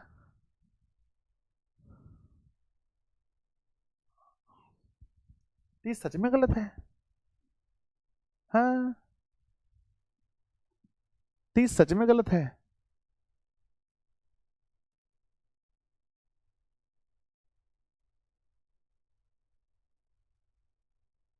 सर जी सिर्फ ऑब्जेक्टिव करा रहे हैं गुरुजी, ऐसे थोड़ी ना होता है। अच्छा ठीक है भाई, नहीं कराऊंगा भाई, करा देता हूं सब्जेक्टिव। ठीक है आ जाओ। तो पूछा है दशमलव प्रसार शांत है, इसमें से कौन सा? तो यहां पर देखेंगे आप, यहां पर 1600 वाला ऑप्शन नंबर ए सही होगा। अगला क्वेश्चन देखते हैं, निम्नलिखित में से कौन सा भिन्न का दशमलव प्रसार शांत है? निम्नलिखित में से किस भिन्न का दशमलव प्रसार शांत है? आप देख सकते हैं नीचे 2 और 5 है ना। किसका दशमलव प्रसार शांत है? यहां भी तो 2 और 5 ही है, यहां भी तो 2 और 5 ही है, यहां भी बच्चों 2 और 5 ही है, यहां भी 2 और 5 ही है। ये कौन सा क्वेश्चन हो गया? हाँ ये कौन सा हो गया? 101 दिया है ऊपर में, 5 का 25 हो गया। अरे बताओ इसका आंसर क्या होगा? पूछा है कौन सा दशमलव प्रसार शांत है। हाँ ये कौन सा क्वेश्चन दे दिया भैया?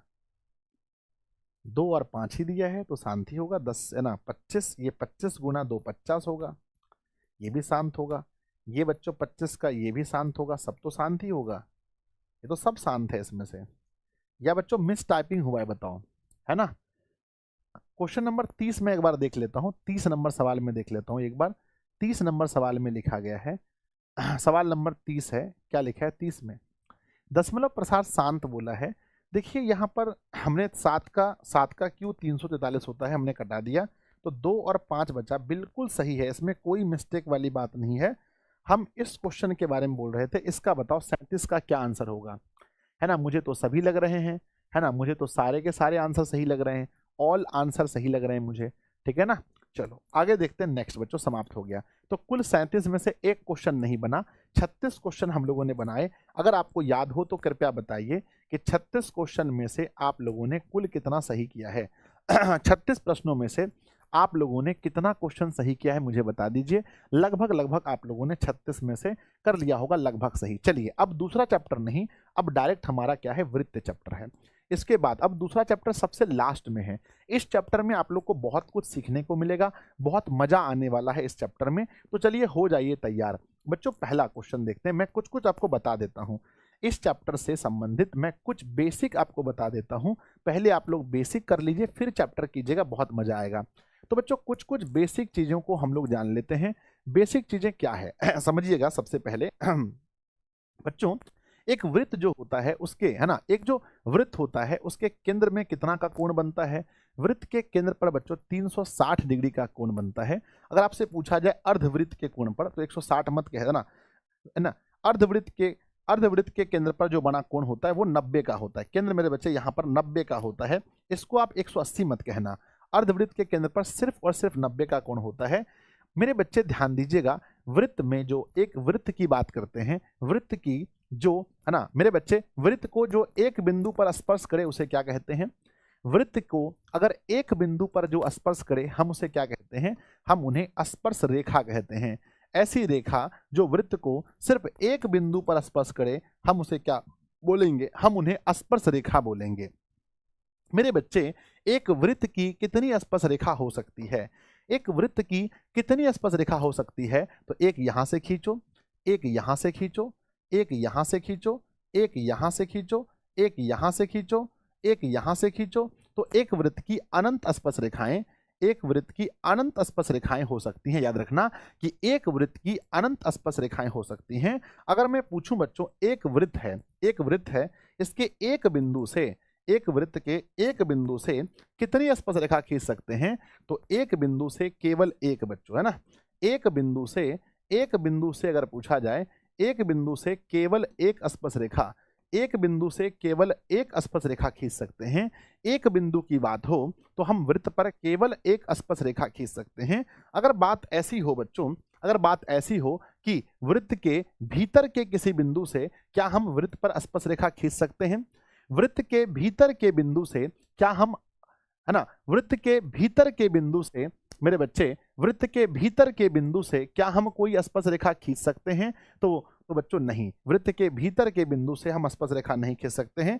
वृत्त के, ध्यान दीजिएगा, आगे बढ़ते हैं। ये हमारे पास वृत्त है, ये हमारे पास वृत्त है।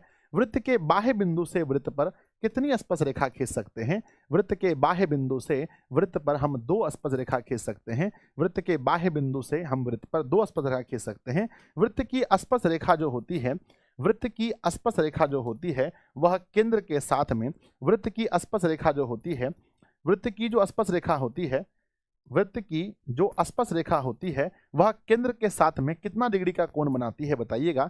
वृत्त की स्पर्श रेखा बच्चों केंद्र के साथ में, सॉरी, वृत्त की स्पर्श रेखा केंद्र के साथ में 90 डिग्री का कोण बनाती है, हमेशा याद रखना है। वृत्त की त्रिज्या पर स्पर्श रेखा क्या होती है, वृत्त की त्रिज्या पर, वृत्त की त्रिज्या पर जो स्पर्श रेखा होती है वह क्या होती है, वृत्त की त्रिज्या पर स्पर्श रेखा लंब होती है। क्या होती है, वृत्त की त्रिज्या पर स्पर्श रेखा क्या होती है, वृत्त की त्रिज्या पर स्पर्श रेखा लंब होती है। इस बात को याद रखना है कि वृत्त की त्रिज्या पर जो स्पर्श रेखा होती है वो हमेशा हमेशा के लिए लंब होती है। और जो वृत्त के बाह्य बिंदु से, वृत्त के बाह्य बिंदु से जो 2 स्पर्श रेखा हम खींचते हैं, ये दोनों स्पर्श रेखाएं क्या होती हैं, आपस में बराबर होती हैं। दोनों स्पर्श रेखाएं आपस में बराबर होती हैं। अगर ये बच्चों 10 सेंटीमीटर का है, अगर ये 10 सेंटीमीटर का है तो दूसरी स्पर्श रेखा भी 10 सेंटीमीटर की होगी। दोनों रेखाएं आपस में क्या होती हैं, दोनों रेखाएं आपस में क्या होती हैं, बराबर होती हैं, है ना। ध्यान दीजिएगा, ध्यान दीजिएगा। पहला सवाल पर देखते हैं। सर जी मैंने सिर्फ मैथ पढ़ा है, अब कुछ मैं, अच्छा रुक जाओ बच्चा रुक जाओ, पढ़ाने आया तो प्लीज पढ़ाने दो, नहीं तो फिर दिक्कत हो जाएगा। पढ़ाने आया तो कम से कम पढ़ा लेने। तो मैं समझ गया हूँ आप लोगों को क्या चाहिए, मैं समझ गया हूँ जो जरूरी चीजें हैं, पर अब पढ़ाने आया तो मुझे पढ़ाने दो अच्छे से। एक रेखा जो वृत्त को दो विभिन्न बिंदुओं पर प्रतिच्छेद करे वह क्या कहलाती है? एक रेखा जो वृत्त को दो विभिन्न बिंदुओं पर प्रतिच्छेद करे हम उसे क्या कहते हैं? एक रेखा हम खींचते हैं जो वृत्त को दो विभिन्न बिंदुओं पर, एक रेखा जो वृत्त को दो विभिन्न बिंदुओं पर प्रतिच्छेद करे हम उसे क्या कहते हैं? गुरुजी हम उन्हें छेदक रेखा कहते हैं। हम उन्हें क्या कहते हैं? हम उन्हें छेदक रेखा कहते हैं। ऑप्शन नंबर क्या होगा? बी होगा, छेदक रेखा कहते हैं। याद रखिएगा, एक रेखा जो वृत्त को दो विभिन्न बिंदु पर प्रतिच्छेद करे हम उन्हें छेदक रेखा कहते हैं। अगला क्वेश्चन पर ध्यान दीजिएगा, वृत्त के केंद्र पर कितने अंश का कोण बनता है? तो वृत्त के केंद्र पर 360 डिग्री का कोण बनता है। क्वेश्चन है, वृत्त के अंदर किसी बिंदु से वृत्त पर खींची गई स्पर्श रेखाओं की संख्या। वृत्त के अंदर बच्चों कोई बिंदु है, वृत्त के अंदर, ध्यान दीजिएगा, वृत्त के अंदर कोई बिंदु है, वृत्त के अंदर किसी बिंदु से हम कैसे खींच सकते हैं? तो आंसर होगा बच्चों एक भी नहीं खींच सकते हैं। अगला सवाल है, किसी वृत्त की दो समांतर स्पर्श रेखाओं के बीच की दूरी 10 सेंटीमीटर है तो वृत्त की त्रिज्या कितनी होगी? ध्यान दीजिएगा, किसी वृत्त के दो समांतर, ये बच्चों वृत्त है, इसके दो समांतर, एक यहाँ ऊपर और एक नीचे, किसी वृत्त की दो समांतर स्पर्श रेखाओं के बीच की दूरी 10 सेंटीमीटर है। इसकी दूरी बच्चों, इनकी जो टोटल डिस्टेंस है, इनके बीच का जो टोटल डिस्टेंस है वो 10 सेंटीमीटर है। टोटल डिस्टेंस 10 सेंटीमीटर है तो आप मुझे बता सकते हैं इनकी त्रिज्या कितनी होगी? अगर ये 10 सेंटीमीटर है तो त्रिज्या इसका हाफ होगा। ये टोटल 10 सेंटीमीटर है तो त्रिज्या इसका 5 सेंटीमीटर होगा। ये आपको याद रखना है, अगर 10 सेंटीमीटर बोला है तो 5 सेंटीमीटर इसकी त्रिज्या होगी। अगला क्वेश्चन देखते हैं, बाह्य रूप से स्पर्श करने वाली दो वृत्तों के उभयनिष्ठ स्पर्श रेखाओं की संख्या कितनी होगी? अगर बाह्य रूप से दो वृत्त एक दूसरे से स्पर्श कर रहे हैं, अगर बाह्य रूप से दो वृत्त एक दूसरे को स्पर्श कर रहे हैं, अगर बाह्य रूप से दो वृत्त एक दूसरे को स्पर्श कर रहे हैं, तो उभयनिष्ठ स्पर्श रेखाओं की संख्या कितनी होगी? उभयनिष्ठ स्पर्श रेखाओं की संख्या कितनी होगी? तो मैंने बताया था, एक तो बच्चों यहाँ खींचेंगे, एक तो यहाँ होगा, एक मेरे विद्यार्थी जी यहाँ होगा और एक यहाँ होगा, है ना। अगर बच्चों ध्यान दीजिएगा कि बाह्य रूप से स्पर्श करने वाले दो वृत्तों के उभयनिष्ठ स्पर्श रेखाओं की संख्या 3 होती है। हमने कई बार पढ़ा दिया है आपको कि बच्चों अगर बाह्य रूप से दो वृत्त एक दूसरे को स्पर्श कर रहे हैं तो उभयनिष्ठ स्पर्श रेखाओं की संख्या जो है मेरे बच्चे वो 3 हो जाएगी। अगला क्वेश्चन देखते हैं, नेक्स्ट सवाल आपके सामने है, अंतः स्पर्श करने वाले दो वृत्तों की उभयनिष्ठ स्पर्श रेखाओं की संख्या कितनी होगी? अंतः स्पर्श करने वाले दो वृत्तों के अंतः स्पर्श, एक वृत्त यहाँ है और एक वृत्त दूसरा बच्चों यहाँ है, अंतः स्पर्श करने वाले, ध्यान दीजिएगा, अंतः स्पर्श करने वाले दो वृत्तों के उभयनिष्ठ स्पर्श रेखाओं की संख्या अंतः स्पर्श कर रहे हैं तो सिर्फ और सिर्फ मेरे बच्चे क्या होगी बताओ? अंतः स्पर्श अगर कर रहे हैं, अंतः स्पर्श करने वाली दो वृत्तों की कितनी उभयनिष्ठ स्पर्श रेखाओं की संख्या हो सकती है? अगर अंतः स्पर्श कर रहे हैं तो सिर्फ और सिर्फ एक, अंतः स्पर्श कर रहे हैं तो उभयनिष्ठ स्पर्श रेखाओं की संख्या सिर्फ और सिर्फ एक होगी, एक के अलावे दूसरी नहीं हो सकती है। अगला है, यदि किसी वृत्त की जीवा की लंबाई वृत्त की त्रिज्या के बराबर हो तो जीवा द्वारा केंद्र पर बनाया गया कोण कितना होगा? ध्यान दीजिएगा, यदि किसी वृत्त की जीवा की लंबाई, ये बच्चों वृत्त की जीवा होती है, ये वृत्त की जीवा होती है, ये जीवा की लंबाई उसकी त्रिज्या, ये बच्चों हमारा बीच में केंद्र है, इसकी त्रिज्या के बराबर है, यानी कि ये त्रिज्या और ये त्रिज्या दोनों त्रिज्या के बराबर है, यानी तीनों भुजा आपस में क्या हो गया बच्चों बताओ? तीनों भुजा आपस में क्या हो गया? क्योंकि यहाँ पर बोला गया है कि इसकी जो लंबाई है ये त्रिज्या के बराबर है, यानी मेरे बच्चे आप कह सकते हैं कि तीनों भुजा बराबर है अर्थात यह समबाहु त्रिभुज है। तीनों भुजा बराबर है अर्थात यह समबाहु त्रिभुज है। और आप बताइएगा समबाहु त्रिभुज में प्रत्येक कोण कितने का होता है? प्रत्येक कोण 60 डिग्री का होता है। समबाहु त्रिभुज में प्रत्येक कोण 60 का होता है। ऑप्शन नंबर बी होगा, 60 डिग्री का होगा। अगला क्वेश्चन है, 6 सेंटीमीटर त्रिज्या वाले वृत्त पर खींची गई दो समांतर स्पर्श रेखाओं की बीच की दूरी कितनी होगी? मेरे बच्चे यहाँ पर एक वृत्त है, इस पे हम लोग क्या खींचते हैं? इस पर दो समांतर स्पर्श रेखा हम खींचते हैं, समांतर स्पर्श रेखा खींचते हैं। बोला गया है कि इसकी जो त्रिज्या है वो 6 सेंटीमीटर है, इसकी जो त्रिज्या है मेरे बालक 6 सेंटीमीटर है, और बताओ इसके बीच की दूरी कितनी होगी। अगर ये 6 सेंटीमीटर है, ये 6 सेंटीमीटर, 6 6 12 लिख कर आना पेपर में, 6 6 12 लिख कर आना, 6 6 12 हो जाएगा। अगर इसकी त्रिज्या ही 6 सेंटीमीटर है, तो जब हम लोग दोनों तरफ स्पर्श रेखा खींचेंगे तो 6 और 6 कितना होगा, 12 हमारा सही उत्तर होगा। अगले सवाल पर ध्यान दीजिएगा, अर्धवृत्त का कोण कितने डिग्री का होता है। 180 बिल्कुल मत कहना, अर्धवृत्त का 90 का कोण होता है, हमेशा याद रखना है इस सवाल को। अगला क्वेश्चन आपके सामने है, एक वृत्त के किसी व्यास के सिरों पर खींची गई स्पर्श रेखाओं, है ना,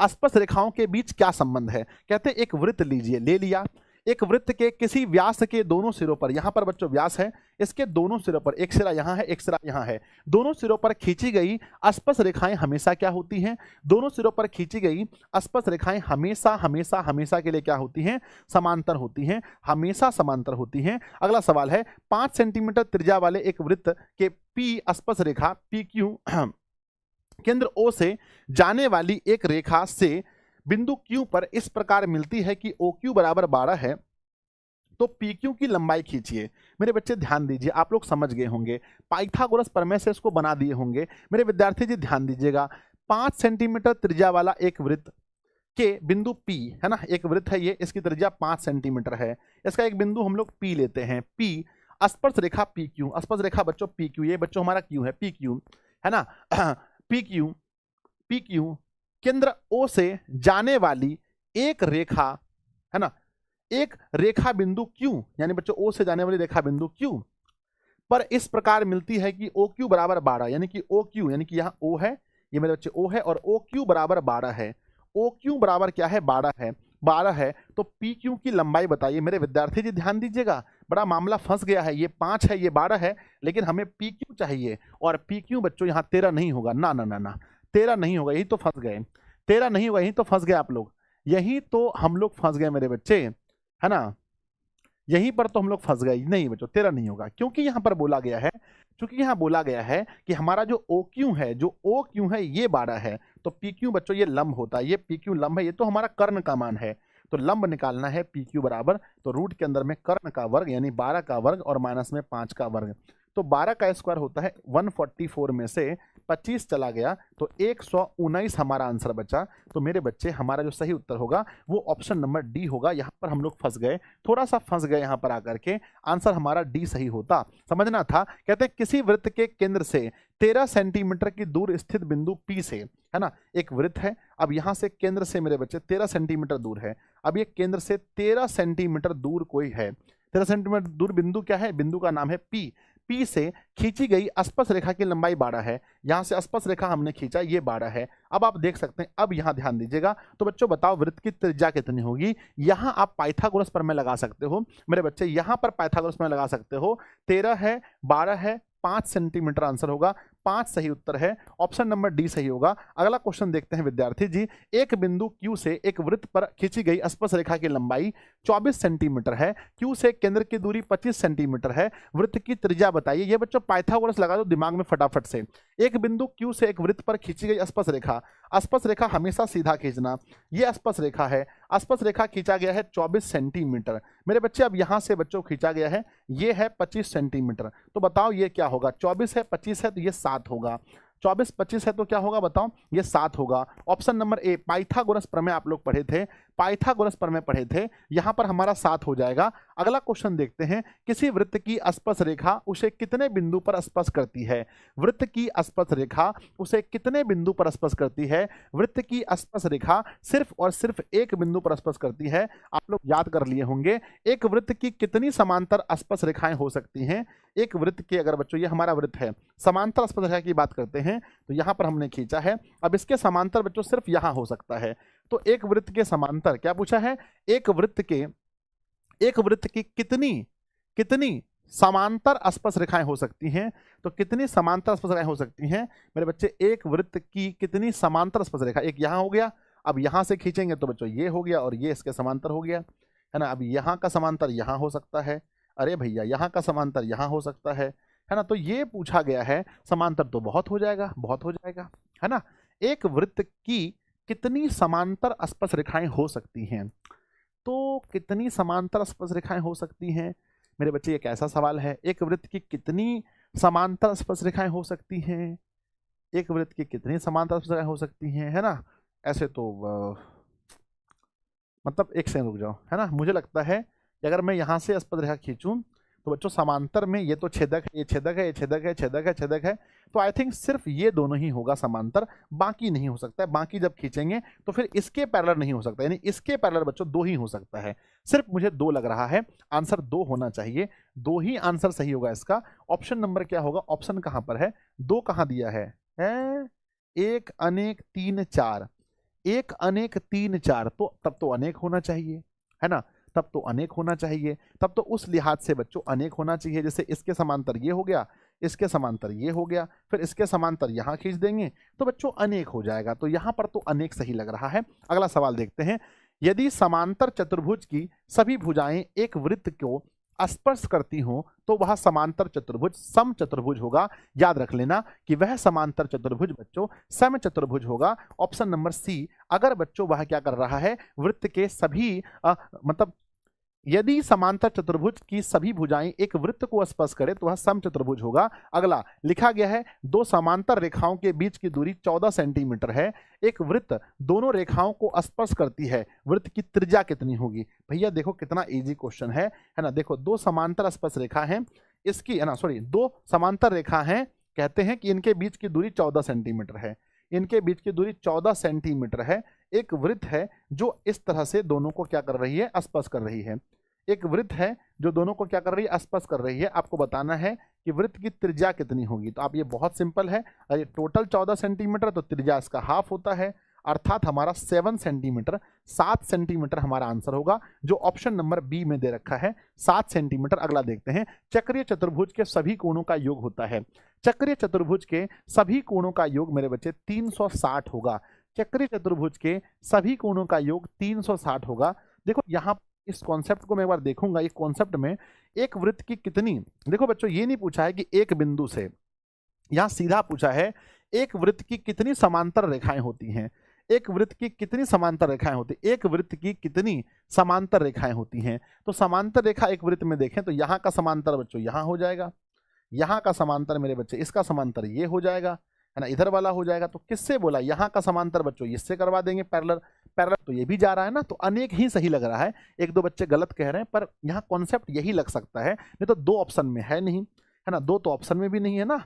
अगला क्वेश्चन देखते हैं। नेक्स्ट देखा है, किसी वृत्त की स्पर्श रेखा वृत्त को कितने बिंदुओं पर स्पर्श करती है? हमने बताया कि स्पर्श रेखा सिर्फ और सिर्फ एक बिंदु पर स्पर्श करती है। अगला है, वृत्त के एक बिंदु पर केवल खींची जा सकती है ना। वृत्त के एक बिंदु से कितनी स्पर्श रेखा खींच पाएंगे?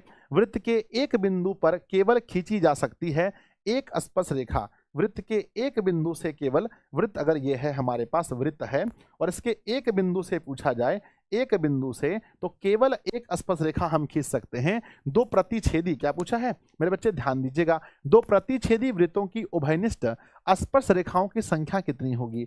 दो प्रतिच्छेदी, ये प्रतिच्छेदी वृत्त हम लेते हैं, दो प्रतिच्छेदी वृत्त लेते हैं मेरे विद्यार्थी जी, ध्यान दीजिएगा, इस तरह से प्रतिच्छेद कर रहे हैं। अब यहां पर पूछा है उभयनिष्ठ स्पर्श रेखाओं की संख्या कितनी होंगी? तो एक तो बच्चों जो यहां पर इस दोनों को टच करके जाएगा एक हो गया, एक तो यहां टच करके जाएगा दो हो गया। तो आप लोग देख सकते हैं कि दो तो कम से कम आपको दिख रहा है, अगर प्रतिच्छेदी है तो कम से कम दो तो है बच्चों, है ना, दो तो हमारा फिक्स है, दो फिक्स है कि दो प्रतिच्छेदी वृत्तों की उभयनिष्ठ स्पर्श रेखाओं की संख्या सिर्फ और सिर्फ दो होंगी। अगला है, यदि कोई रेखा वृत्त को सिर्फ एक बिंदु पर स्पर्श करती है तो वह रेखा क्या कहलाएगी? यदि कोई रेखा वृत्त को सिर्फ एक बिंदु पर स्पर्श करे तो हम उसे स्पर्श रेखा कहते हैं। अगला सवाल देखते हैं, वृत्त पर स्थित किसी बिंदु पर खींची गई स्पर्श रेखा वृत्त, है ना, स्पर्श बिंदु से होकर जाने वाली त्रिज्या से कौन सा कोण बनाएगी? जस्ट अभी हम बता रहे थे कि स्पर्श रेखा जो होती है वो त्रिज्या से कितना कोण बनाती है।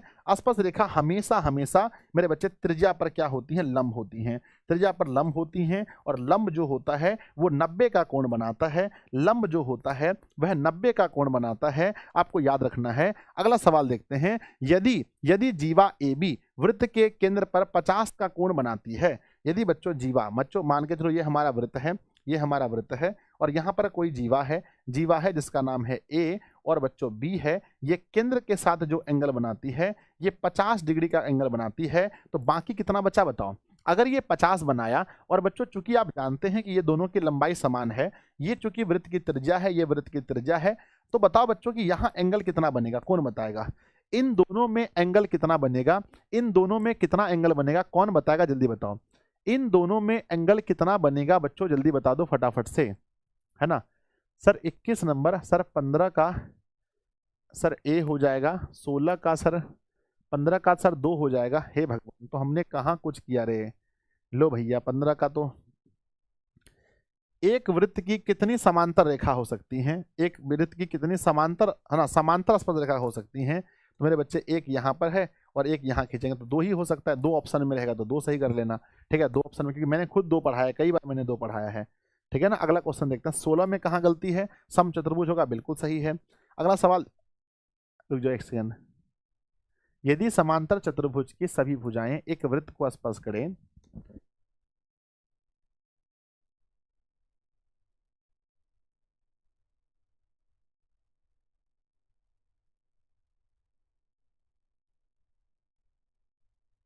मेरे विद्यार्थी ध्यान दीजिए, ये बिल्कुल सही है, ये मैंने जो बोला है बिल्कुल सही है, समचतुर्भुज होगा, यहाँ बिल्कुल सही है, इसमें कोई गलती नहीं है।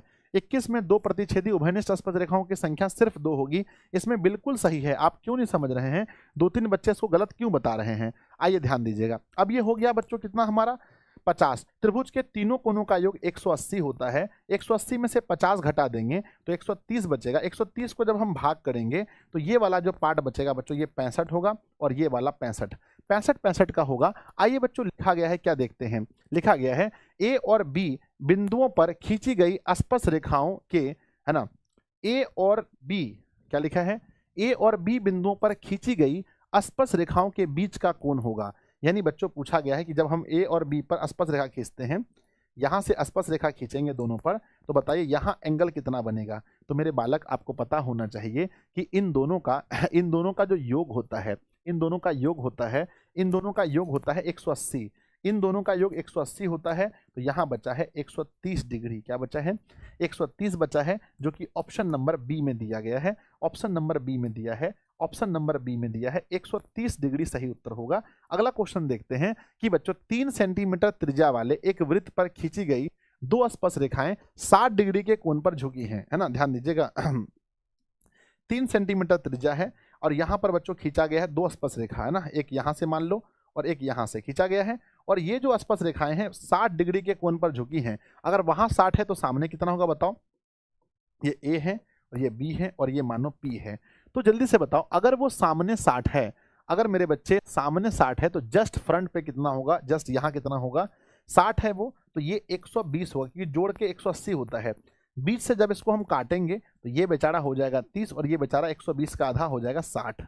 अब क्वेश्चन पर ध्यान दीजिए, बोला गया है कि यदि 3 सेंटीमीटर त्रिज्या, इसकी त्रिज्या 3 है, इसकी त्रिज्या बच्चों 3 है, जो आधार है ये हमारा लंब है, हमेशा याद रखना मेरे बच्चे। तो प्रत्येक स्पर्श रेखा की लंबाई अर्थात लंब आपको निकालना है, क्या निकालना, लंब, अर्थात आपको लंब निकालना है बच्चों। ध्यान दीजिएगा, यहाँ पर 90 डिग्री का कोण बनता है, यहाँ 90 डिग्री का कोण बनता है, ये हमारा 90 है, 90 के सामने वाला कर्ण है।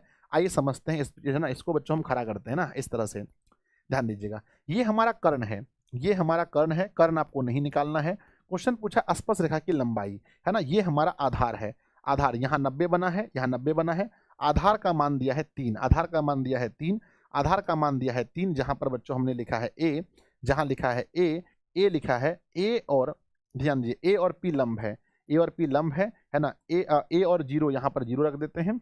ध्यान दीजिएगा, अब यहाँ पर क्या है, यहाँ पर क्या है कि ए और पी वाले में यहाँ बना है 30 डिग्री का कोण और यहाँ बना है 60 डिग्री का कोण। आपको निकालना है ये वाला मान, ए पी निकालना है, बताओ किस में जाएगा, 10। आप लोग त्रिकोणमिति पढ़े होंगे मेरे बच्चे, बताओ ये किस में जाएगा, 10 में। 10 कितने डिग्री में जाएगा, ये हमारा क्या है, ये अगर हम यहाँ से 60 लेते हैं, इसको निकाल दें तो बच्चों लेते हैं 10 60 में, तो 10 60 डिग्री बराबर होता है लंब, लंब बटा आधार, यानी बच्चों लंब इसको कुछ नहीं तो x मान लो, लंब और आधार का मान 3 है।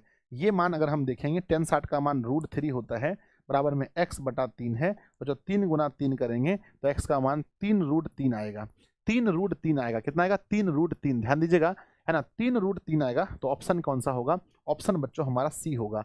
क्या आपको सुनाई दे रहा है? क्या आप लोग मुझे सुन पा रहे हैं? क्या आप लोग मुझे सुन पा रहे हैं? एक बार यस लिख करके भेजिएगा कि हाँ सर हम लोग सुन पा रहे हैं। क्या आप लोग मुझे सुन पा रहे हैं? है ना, सही है? कहीं दिक्कत है क्या? साउंड में अगर थोड़ा भी इशू है तो कृपया आप मुझे बताइए, मेरे अनुसार से कोई इशू नहीं होना चाहिए। अगला लिखा है, मेरे विद्यार्थी जी समझिएगा, सवाल लिखा है कि टीपी तथा टीक्यू किसी बाह्य बिंदु 30 से एक वृत्त पर केंद्र ओ पर खींची गई दो स्पर्श रेखाएं हैं।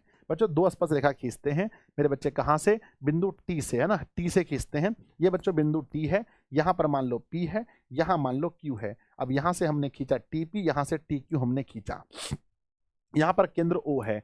कहते हैं POQ यानी POQ का मान है 120, तो यहाँ लिख दिए 120, तो ये सामने वाला होगा 60 बच्चों, 60 दे दिए, है ना। तो O है ना, OTP का मान किसके बराबर है बताओ? OTP, आप लोग बताओ OTP का मान क्या होगा?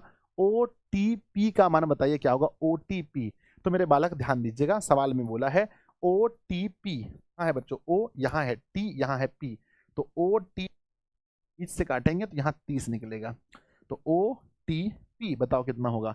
OTP, है ना, 30 डिग्री। इतने फास्ट विद्यार्थी जी यहाँ पढ़ रहे हैं, इतने विद्वान बच्चे सब पढ़ रहे हैं, है ना, फटाफट से आंसर कर रहे हैं कि सर हमारा आंसर 30 होगा। अगला क्वेश्चन देखते हैं, नेक्स्ट क्वेश्चन ध्यान दीजिएगा। अगला सवाल है, किसी वृत्त के बाह्य बिंदु P से दो स्पर्श रेखा PA और PB खींची गई है। अगर PA 6 है तो PB कितनी होगी?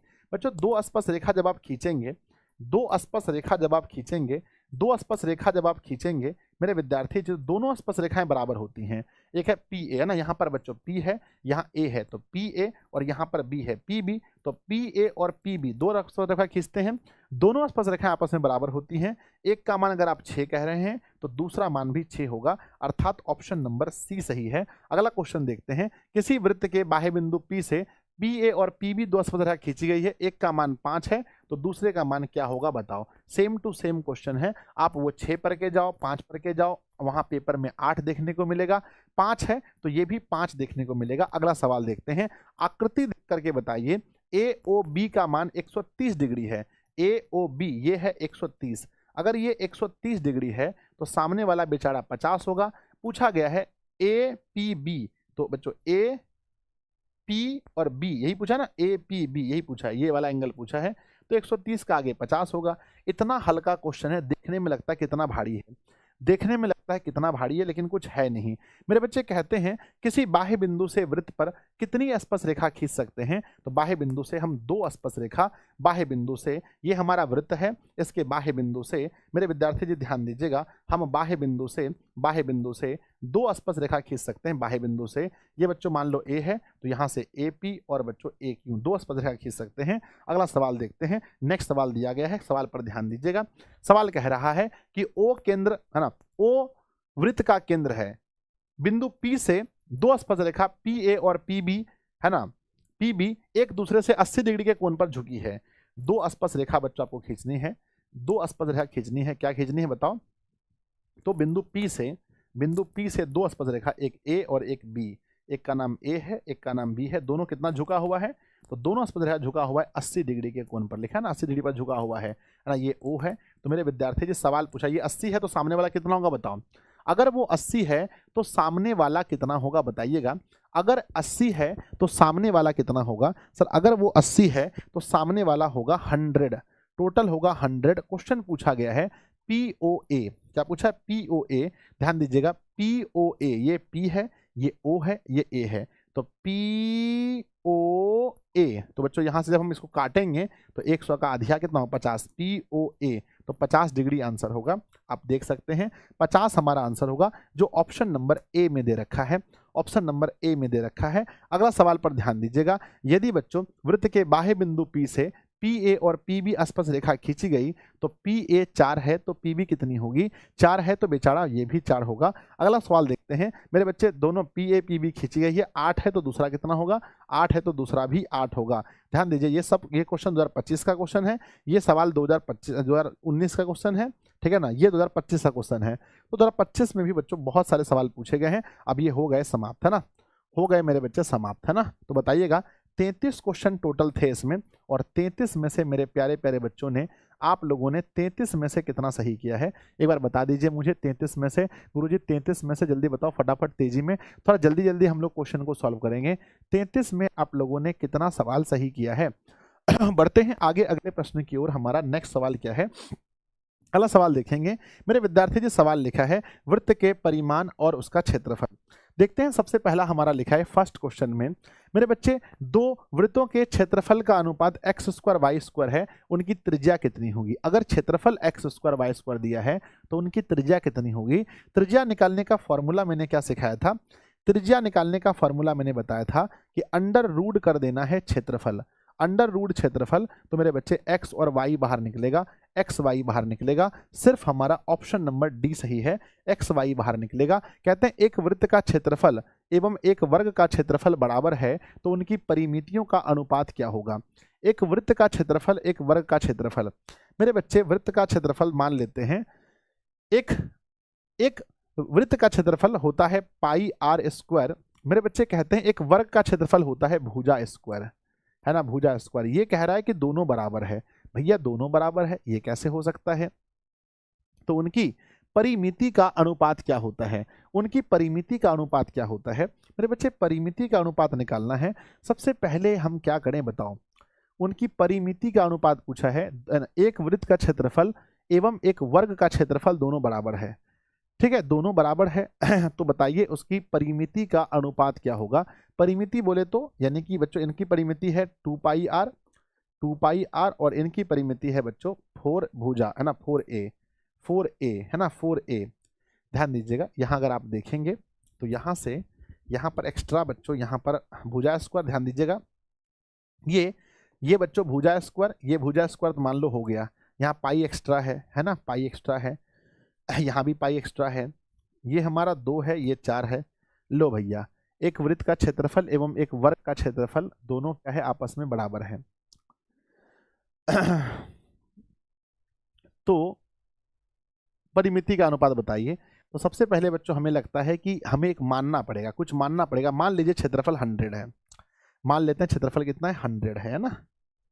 मान लो भैया कि क्षेत्रफल 100 है, तो वृत्त का क्षेत्रफल पाई आर स्क्वायर बराबर अगर 100 दिया है, 100 दिया है, तो आप यहाँ से आर का मान निकाल सकते हैं। कैसे निकालेंगे आर का मान? तो आर का मान निकालने का फॉर्मूला है मेरे बच्चे, आर का मान निकालना है तो सबसे पहले लिखेंगे आर स्क्वायर बराबर 100 अपॉन पाई। देखो ये क्वेश्चन शॉर्ट में बन सकता है पर नहीं बन रहा है शॉर्ट में, इसलिए मैंने दिमाग लगाया है।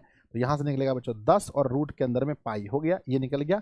अब इसका बच्चों क्षेत्रफल जो है, वर्ग का क्षेत्रफल होता है भुजा स्क्वायर, तो ये हो जाएगा बच्चों ना, इसका मान 100 दिया है तो यहाँ से भुजा निकल जाएगा मेरे बच्चे 100 का क्या निकल जाएगा? 10। अब निकल गया। अब बताओ, है ना, अब हमें क्या निकालना है? अब हमें निकालना है मेरे बच्चे, अब निकालना है इसका, इसके परिमाप का। तो जो इसका परिमाप होता है, जो इसका परिमाप होता है, इसका परिमाप, वृत्त का परिमाप होता है 2 पाई आर, 2 पाई आर, और इसका परिमाप होता है 4 गुना भुजा, 4 गुना भुजा। तो लिखेंगे 2 पाई का मान बताओ कितना है?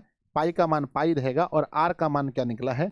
10 बटा रूट के अंदर में पाई, बटे बच्चों यहाँ पर है 4 गुना भुजा का मान 10 है, 10 और 10 कैंसिल, 4 से कटाएंगे इसको 2 बार में मेरे बच्चे, रूट पाई से कटेगा ये रूट पाई बटे 2, है ना, रूट पाई बटे 2, यानी बच्चों आंसर होगा मेरे विद्यार्थी जी, है ना, रूट पाई बटा 2, है ना, रूट पाई, ये क्या है बच्चों? रूट पाई, सॉरी, ये कटेगा तो रूट पाई आएगा, रूट पाई और 2, तो रूट पाई और 2, ऑप्शन नंबर डी। हे भगवान, कितना खतरनाक था बताओ, कितना खतरनाक था, एकदम दिमाग से बनाना पड़ा, है ना। ये हल्का में बन सकता था पर हमने इसको दिमाग से बनाया, हमने इसको दिमाग से बनाया, तब क्वेश्चन बना बच्चों, क्या? रूट पाई अनुपात 2। आगे बढ़ते हैं, नेक्स्ट क्वेश्चन देखते हैं, है ना। आर त्रिज्या वाले अर्धवृत्त की कुल परिमिति क्या होगी? आर त्रिज्या वाले अर्धवृत्त की कुल परिमिति कितनी होगी मेरे बच्चे? अर्धवृत्त की परिमिति होती है आर इंटू पाई प्लस 2, है ना। अब यहाँ पर बोला है त्रिज्या का मान क्या? अच्छा, के त्रिज्या बोला है तो के रखेंगे और पाई प्लस 2, है ना, के पाई प्लस 2, के पाई प्लस 2 मेरे बच्चे, के, है ना, के पाई प्लस 2, ऑप्शन नंबर देखेंगे डी, क्या होगा? के पाई प्लस 2 हो जाएगा, के पाई प्लस 2 हो जाएगा, के पाई प्लस 2 हो जाएगा, ठीक है ना। आगे बढ़ते हैं, अगला सवाल देखते हैं। किसी वृत्त का क्षेत्रफल 49 पाई है तो उसका व्यास कितना होगा? वृत्त का क्षेत्रफल बताइए पहले क्या होता है? वृत्त का क्षेत्रफल होता है पाई आर स्क्वायर, क्या होता है? वृत्त का क्षेत्रफल पाई आर स्क्वायर का मान दिया है 49 पाई। बच्चों क्या दिया है? 49 पाई। तो पाई पाई कैंसिल, आर का मान निकलेगा 49 के लिए 7 बाहर होगा। पूछा है व्यास बच्चों, आर पूछा या डी पूछा है? आर पूछा या डी पूछा है? तो डी पूछा है, तो डी बराबर क्या होता है? डी बराबर होता है 2r, यानी 2 गुना 7 बच्चों, यानी 7 दूनी 14। क्या होगा? 7 दूनी 14 होगा। ऑप्शन नंबर क्या होगा? बी। अगला क्वेश्चन देखते हैं। यदि किसी वृत्त की त्रिज्या को k गुनी कर दिया जाए, तो बच्चों नया मान लेते हैं, पहले पुराना मानते हैं। पुरानी त्रिज्या बताओ क्या है? पुरानी त्रिज्या मान लेते हैं बच्चों r है। अब नई त्रिज्या बताइए, तो नई त्रिज्या कह रहा है कि k गुना कर दिया जाए, यानी r गुना k जाए, तो पुराने एवं नए वृत्तों के क्षेत्रफल का अनुपात क्या होगा? पहला बोला है पुराना, फिर बोला है नया। जल्दी बताइएगा, पहले पुराना फिर नया। तो बच्चों क्षेत्रफल निकालना है। क्षेत्रफल का अनुपात पहले बोला है पुराना और फिर बोला है नया। तो वृत्त का क्षेत्रफल होता है पाई आर स्क्वायर। मेरे बच्चे पाई, लेकिन आर का मान यहाँ पर हो जाएगा आर और के का स्क्वायर। तो पाई आर स्क्वायर, यहाँ पर पाई आर स्क्वायर और के स्क्वायर, ये कटा ये कटा ये कटा ये कटा, 1 अनुपात के स्क्वायर। मेरे विद्यार्थी जी ध्यान दीजिएगा, 1 अनुपात क्या होगा? 1 अनुपात के स्क्वायर होगा। ऑप्शन नंबर सी। 1 अनुपात के स्क्वायर होगा, 1 अनुपात के स्क्वायर होगा। Option number C. अगला सवाल देखते हैं। दो वृत्तों की त्रिज्या का अनुपात अगर 4-3 है, तो उनके क्षेत्रफल का अनुपात क्या होगा? अगर त्रिज्या का अनुपात 4-3 है, तो क्षेत्रफल का सर कब तक चलेगा? बहुत लंबा नहीं चलाएंगे, क्योंकि अभी मुझे, है ना, चूंकि आप लोगों को थोड़ा रेस्ट देना है, बहुत लंबा नहीं चलेगा और लॉन्ग क्वेश्चन का भारी डिमांड आ रहा है। तो अब अगला क्लास बच्चों हमारा सिर्फ शॉर्ट और लॉन्ग पर होगा, है ना। शॉर्ट और लॉन्ग पर हमारा क्लास होगा, इसीलिए बच्चों हम आप लोग के कमेंट्स को देख रहे हैं। अगला जो हमारा क्लास होगा मेरे बच्चे, वो शॉर्ट और लॉन्ग पर होगा। इसीलिए बच्चों मैं बहुत लंबा इसको नहीं ले जा रहा हूँ, क्योंकि मुझे खुद अच्छा नहीं लग रहा है मेरे क्लास में कोई बच्चा कमेंट करे तो मुझे अच्छा नहीं लगता है उस चीज़ को लेकर। और बच्चों अभी जरूरी सच में आप लोग को लॉन्ग और शॉर्ट का है, तो मैं समझ गया कि अभी आप लोग को शॉर्ट और लॉन्ग की आवश्यकता है ना। चलिए बच्चों आगे बढ़ते हैं। दो वृत्तों के अगर त्रिज्याओं का अनुपात 4-3 है, तो क्षेत्रफल का अनुपात क्या होता है? त्रिज्या का जो अनुपात दिया है उसका आप वर्ग कर देंगे, तो ये 16:9 निकल जाएगा। जो सही उत्तर है हमारा 16:9 हो जाएगा। अगला क्वेश्चन देखते हैं। यदि किसी वृत्त की त्रिज्या 14 सेंटीमीटर है, उसका क्षेत्रफल क्या होगा? गर्दा उड़ा दो बच्चों, जल्दी से बताओ, फटाफट लिखकर भेजिए। इतना हल्का सवाल नहीं बना पाएंगे तो क्या बनाएंगे? अगर बच्चों त्रिज्या 14 सेंटीमीटर है, तो क्षेत्रफल क्या होता है? क्षेत्रफल होता है पाई आर स्क्वायर। पाई का मान 22/7 गुना आर का मान 14 गुना 14, स्क्वायर है तो 2 बार में काटेंगे। 44 गुना कर देते हैं बच्चों 14 से, 14 चौके 56, है ना, 56 की 6 और ये 56 61, 616 ऑप्शन नंबर सी। अगला देखेंगे।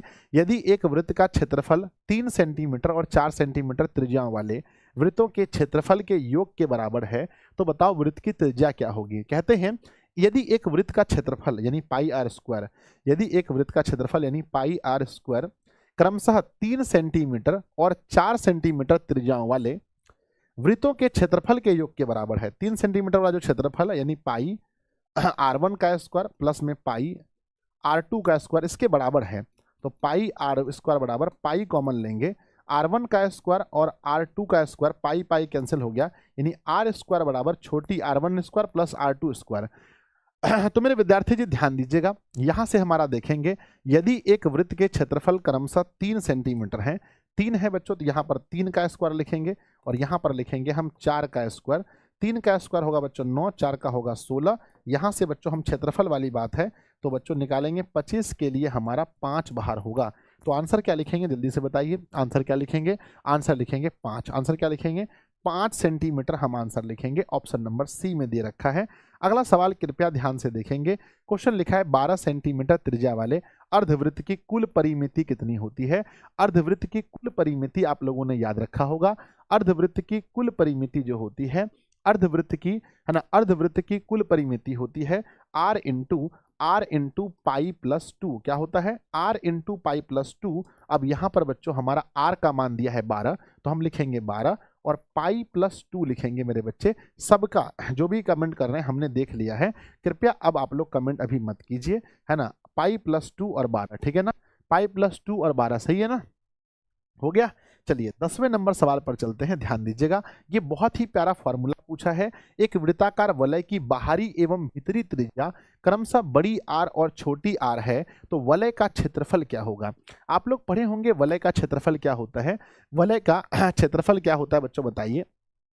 तो वलय का देखिए वलय का क्षेत्रफल पूछा गया है। वलय का क्षेत्रफल गुरुजी मेरे केमिस्ट्री का 4 चैप्टर,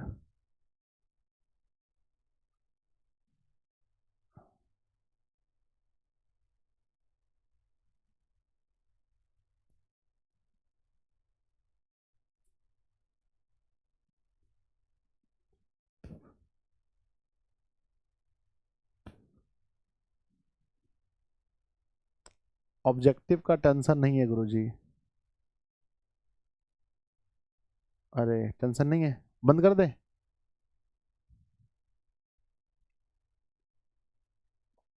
तो मेरे विद्यार्थी जी, क्या इस क्लास को यहीं पर रोक दिया जाए?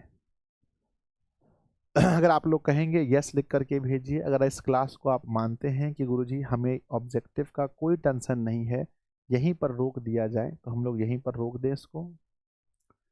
एक बार जल्दी से आप लोग बताइए, या कहेंगे नहीं सर इसको पढ़ा दीजिए पूरा फिर रोक दीजिए। अगर आप लोग बोलोगे यहीं पर रोक देने के लिए, तो मैं यहीं पर इसको रोक देता हूँ, फिर हम लोग इसको बंद करते हैं, ऑब्जेक्टिव को बंद कर देते हैं, ठीक है?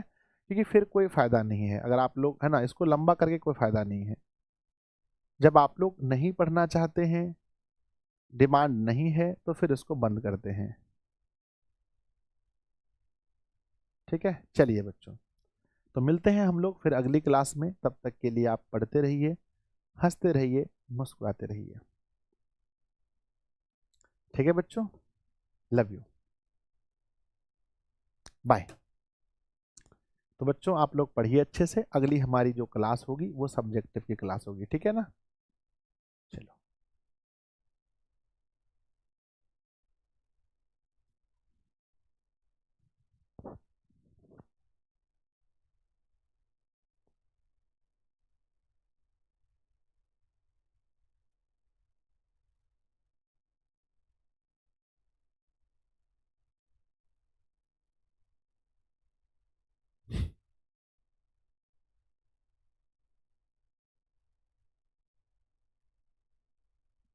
चलिए गुरुजी आप कंटिन्यू कीजिए, बच्चों के कमेंट्स को मत पढ़िए, पूरा कीजिए गुरुजी, पढ़ा दीजिए गुरुजी। मतलब कोई चीज़ अगर स्टार्ट हुआ है तो उसको पढ़ना ही देना चाहिए, मुझे लगता है फालतू कमेंट्स नहीं करने चाहिए आप लोगों को, है ना? चलिए आइए, तो मैं पूरा पढ़ाता हूँ, जिन बच्चों को ऑब्जेक्टिव नहीं पढ़ना है, ठीक है ना, आप आराम कीजिए जा करके। अगर एक भी कमेंट आपके आ गए तो मैं आपको ब्लॉक कर दूंगा, ठीक है ना? क्योंकि ये अगर ऑब्जेक्टिव की क्लास है, आपको करनी है तो आप क्लास में रहिए, नहीं करनी है तो आप छोड़ दीजिए क्लास को, हाथ जोड़कर आपसे विनती है। आगे देखते हैं मेरे विद्यार्थी जी, सवाल है, एक वृत्ताकार वलय की बाहरी त्रिज्या एवं भीतरी त्रिज्या दी गई है। तो बच्चों एक हमारा वलय क्या होता है? जब हम लोग दो वृत्त को इस तरह से जोड़ते हैं और ये जो वृत्ताकार रास्ता बनता है, इसी को मेरे बच्चे वलय कहते हैं। ये जो एरिया देख रहे हैं, इसी एरिया को वलय कहते हैं। जब भी इसका क्षेत्रफल निकालना होता है तो हम क्या करते हैं, पाई के साथ में बड़ी आर का होल स्क्वायर माइनस छोटी आर का होल स्क्वायर करते हैं। यही हमारा फॉर्मूला होता है, यानी पाई इंटू बड़ी आर का स्क्वायर माइनस में छोटी आर का स्क्वायर। अगला क्वेश्चन देखते हैं, वृत्त की परिधि कितनी होती है? मेरे बालक, वृत्त की परिधि 2 पाई आर होती है, आपको फॉर्मूला अच्छे से याद होगा। अगला क्वेश्चन देखते हैं, वृत्त की परिधि और त्रिज्या का अनुपात क्या होता है? वृत्त की परिधि होती है 2 पाई आर और उसकी त्रिज्या होती है आर। अगर मैं इसका रेशियो निकालूं बच्चों, वृत्त की परिधि और उसकी त्रिज्या का अनुपात पूछा है, पहले बोला है परिधि, फिर बोला है त्रिज्या, तो त्रिज्या हम आर रखेंगे, आर आर कट हो गया, तो बच्चों हमारा 2 पाई और अनुपात में 1 आंसर आएगा।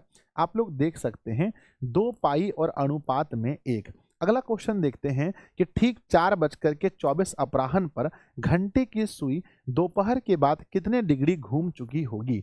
बच्चों घंटे की सुई बताओ, घंटे की सुई 4:24 में कितने डिग्री घूम चुकी होगी? तो घंटे की सुई, ध्यान रखना मेरे बच्चे, ये घड़ी होता है, ये हमारा घड़ी होता है, और घड़ी में जो घंटे की सुई होती है मेरे बच्चे, वो कितने घंटे में पूरा घूमती है? घंटे की सुई कितने घंटे में पूरा घूमती है?